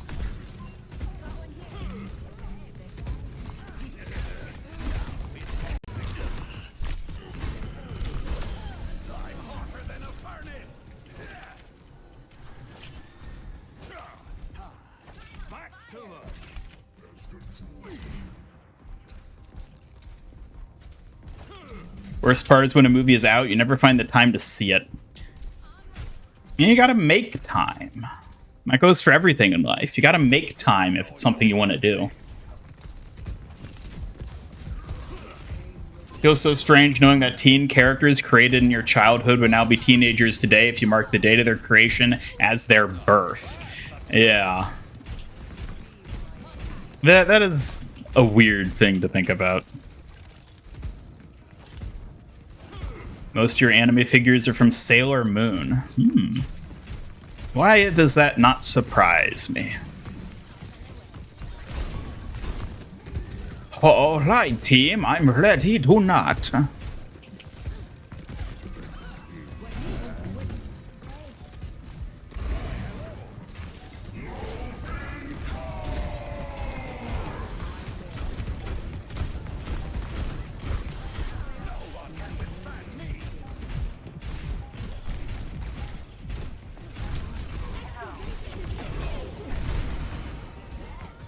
Hiya.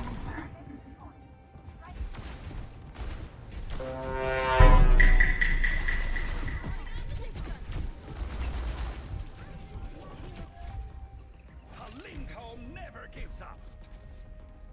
I'm overloading. Last movie you watched with your family was Little Mermaid live action with your aunt and little cousin, Across the Spider-Verse with your mom and sister. Still gotta see Across the Spider-Verse. No, how could this happen? No, no, we can't lose. Gremlin. No.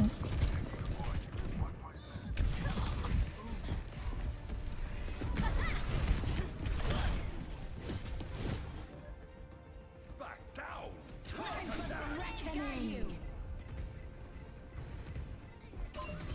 It's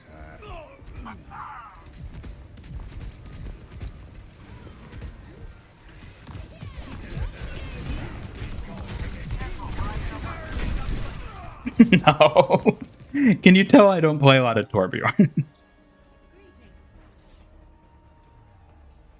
Hello, Supremo. Welcome to the stream.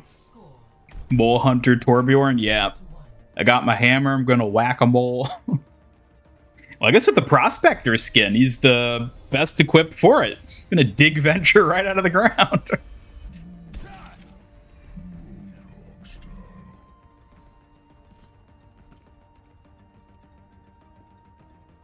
If we do this right, they won't even know what happened.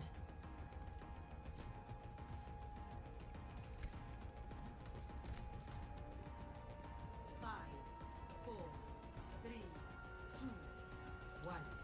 Round two. Capture the objective. I'm overloading.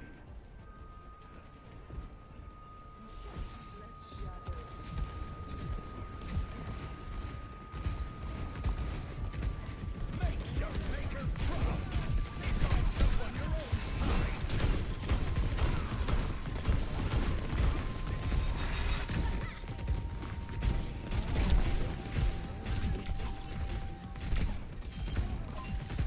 They're going to love this. I'm overloading. My turret, my baby. What do you think the April Fool's ult lines would be for removed ultimates? Torb's level 3 turret, Mercy multi-res, Sims spawn room telly? I don't know. I'm sure someone could come up with some good ideas for those. Alrighty, let me just go around this way. Venture owns the land where Torb wants to prospect. There's gold in them there hills.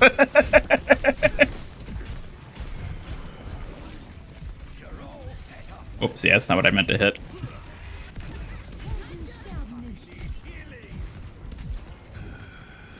Show them what you've got.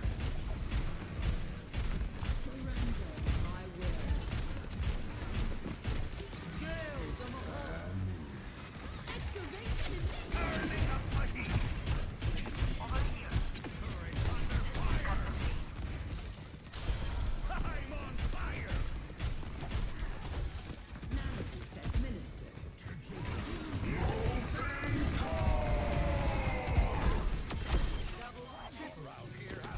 Get back here, Mercy. I'm not done with you yet. Oh. Than a furnace. Be fun to have a fox catcher Kiriko skin. Fox catcher? Like a dog catcher, but for foxes? Baby's under attack.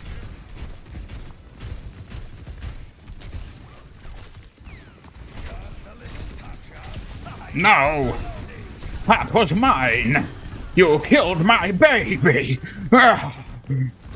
Okay, keep it together now. What? What are you doing back here? I thought I killed you already. Looks like you just got to do it again. No!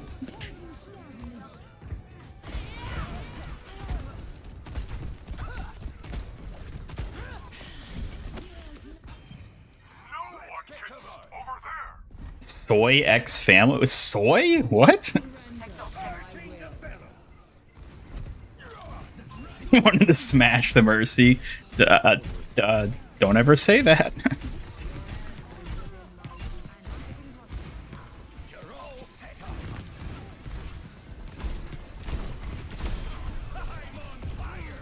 Now is time for the smashing. Oh, yo, yo. Oh,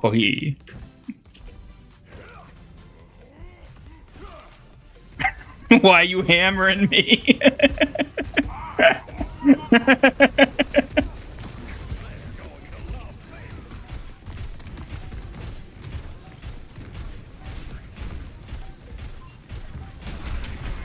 Oh no! He almost got me! Oh! Yes, hammer time! Back at it. Time to let off some steam. Robot with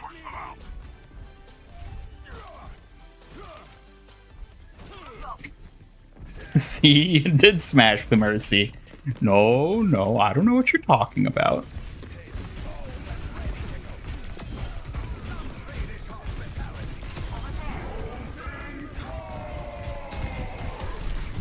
Ooh. What? Ha, stupid queen.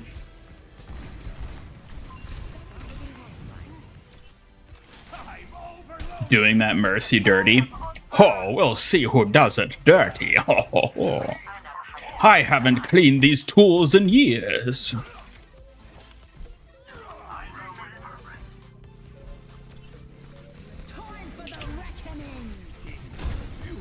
Here we go, smashing. Ooh, who's ready for the hammering?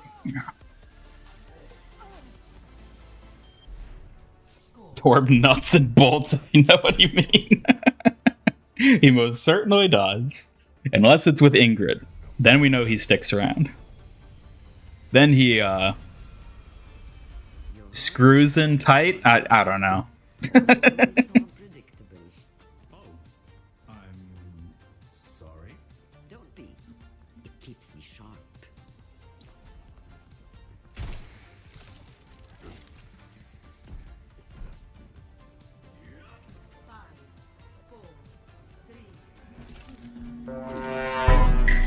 Yeah, big sus. Bursting the bellows. This is it. Let's not screw it up.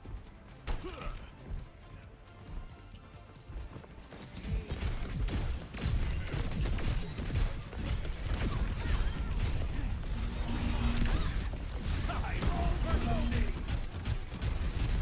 You're all set up. My turret's dedicated. Pick on someone. My turret! You'll regret having killed my baby. You killed my baby, now oh!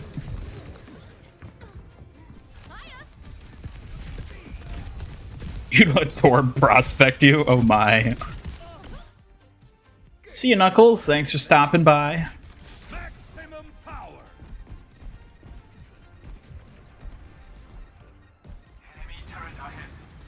It's hammering time.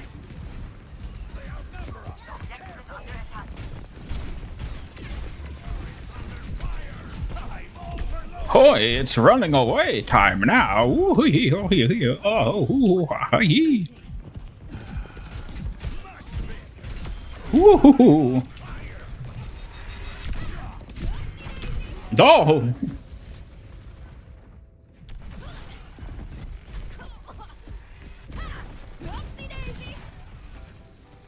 Wonder why Overwatch didn't give Torb the MC Hammer dance.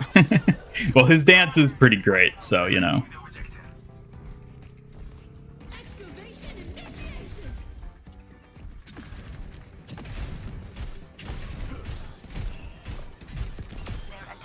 Ooh, yeah.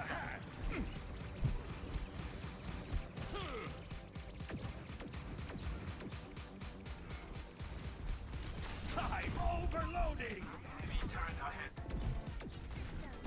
You're all set up.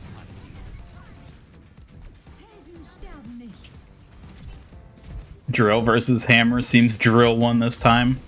Well, we'll see how the rematch goes down.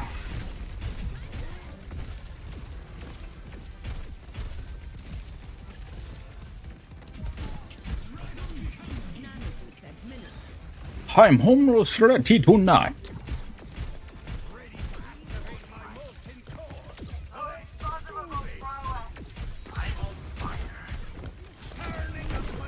Here we go! Hui, hui, hui. Baby's under attack. My baby's destroyed.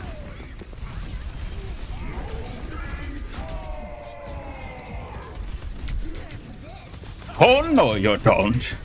You ain't going to slip away that easily. Ho ho ho hee.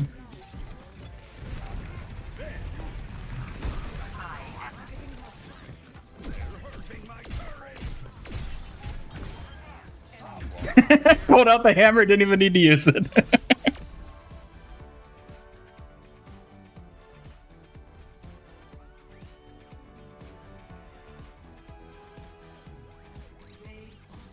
Yes, let's go. Aww.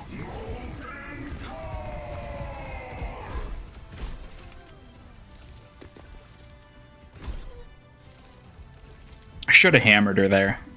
That would have been so much better.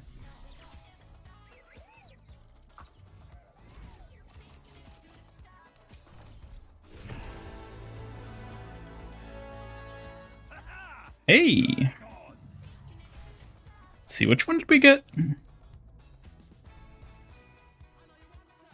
Oh wait, was that name card for Torbjorn? What the hell name card did we? Oh, I don't care. I don't care enough to look for it.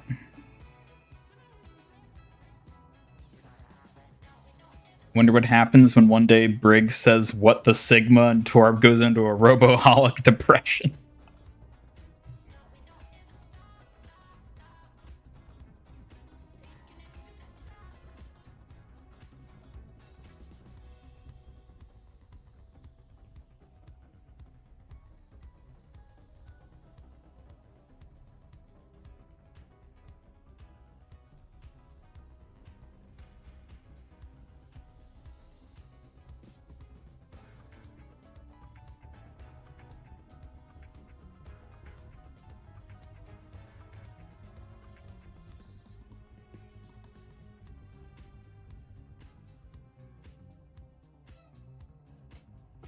Alright, see you, Magic. Thanks for stopping by. Have a good one.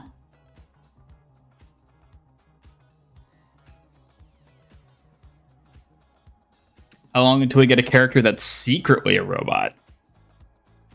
How do you know we don't already have one?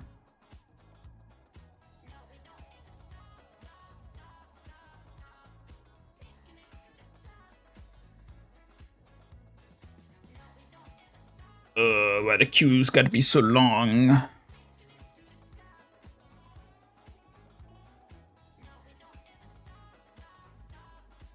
Imagine next Battle Pass they give the What the Sigma voice line to Sigma, since we got Winton in this one. I wonder if they're gonna keep trying to do more meme stuff like that.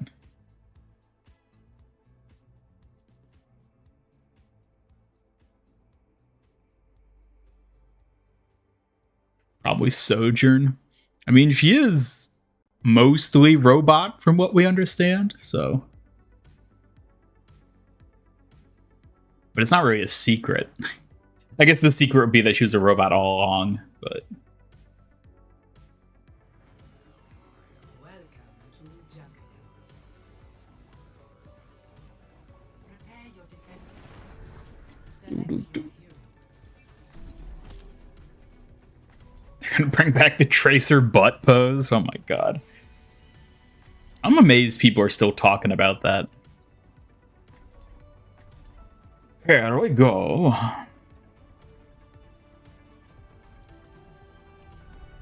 Tools in hand, brain in gear.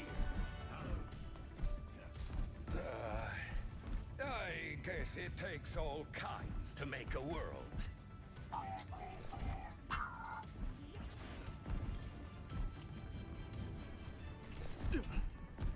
I've got a hammer with your butt's name on it. Oh.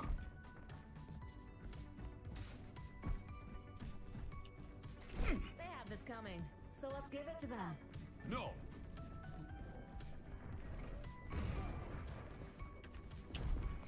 I've high hopes for you. 5, 4, 3, 2, 1. Attackers. I'm overloading. Stop the pain. Baby's under attack. Turret ahead. The someone your own size.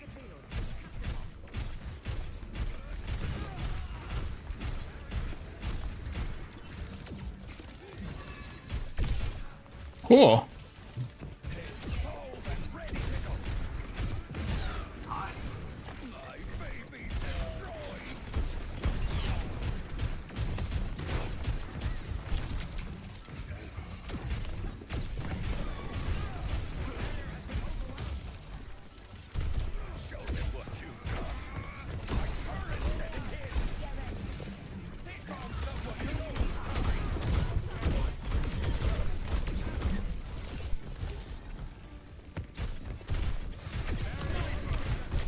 What?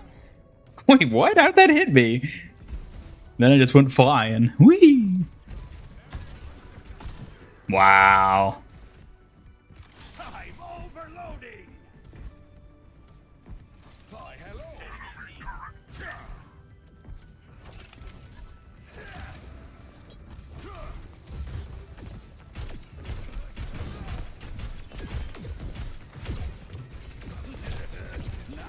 Ugh, my pallet. It's an honor to get dismantled by me. I'm on fire. Bang! Show them what you can do. Eyes here.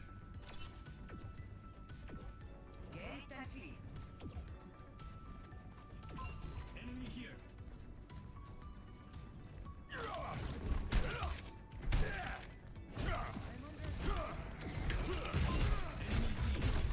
Personne n'échappe à mon regard.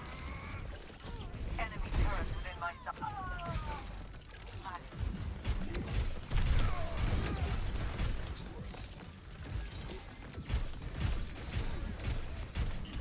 Enemy turret within my sight. Do you think Torbjorn's turret should have its own passive healing, like the heroes? Or would that be too annoying? Like, if it hasn't taken damage in a long enough time, it'll just heal on its own. Torbjorn! Hello, Vladimir. Welcome. No. You don't want an auto-healing turret?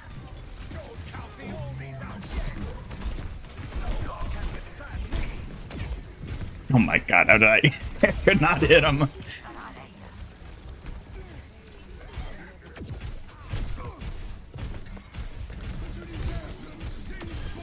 Hey. It'd be super annoying if Torb's turret self-healed. Would it though? If it has to go like 5 seconds without taking damage, I don't think that would be annoying. That would just streamline Torbjorn because he wouldn't have to go over and heal it.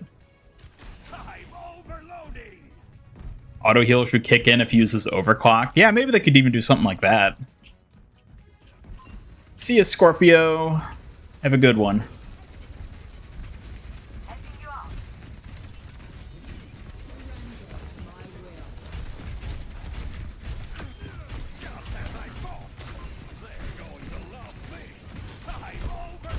Woo-hoo-hee. Huh?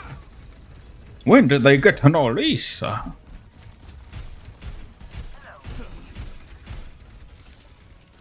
60 seconds remaining. Beauty. Hello. Pick on someone your own size. Time to let off some steam.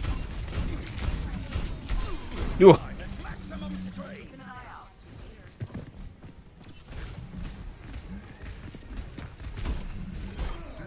Show them what you've got. Turrets are already hella annoying on console. Please no self heal. Yeah, I guess they are stronger on console. I always forget about that.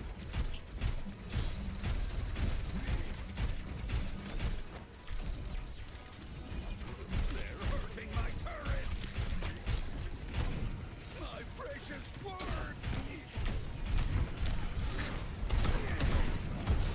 I'm a well-oiled high-power machine. Nano Nut!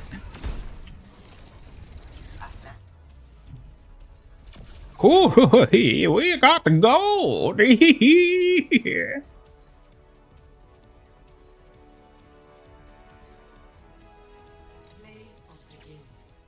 Let's go. Maximum power.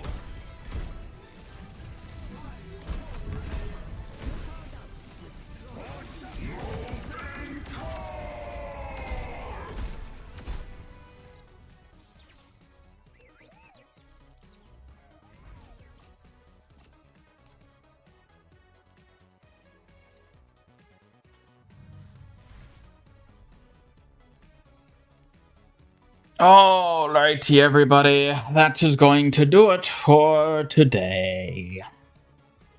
Oh, hello, Ian Ricardo. You showed up just in time. It's got on your computer to rig a robot model. Ooh, that sounds interesting. Yes, yes, Justin. The enemy does need to get good indeed. Ah, man, I'm tired. I think I'm going to take a nap after this. Thank you, everybody who tuned in today. I hope you had a lovely time. I always appreciate y'all stopping by. Playing a bit of Overwatch, as usual. I will be back on Thursday with another live stream. A maybe very special sort of live stream. Something a bit different from what I've done before. If things go according to plan. So stay tuned for that. You'll learn more soon. And otherwise, I hope you have a good rest of your day. And I look forward to seeing you in the next one. So, yeah. Goodbye, everybody.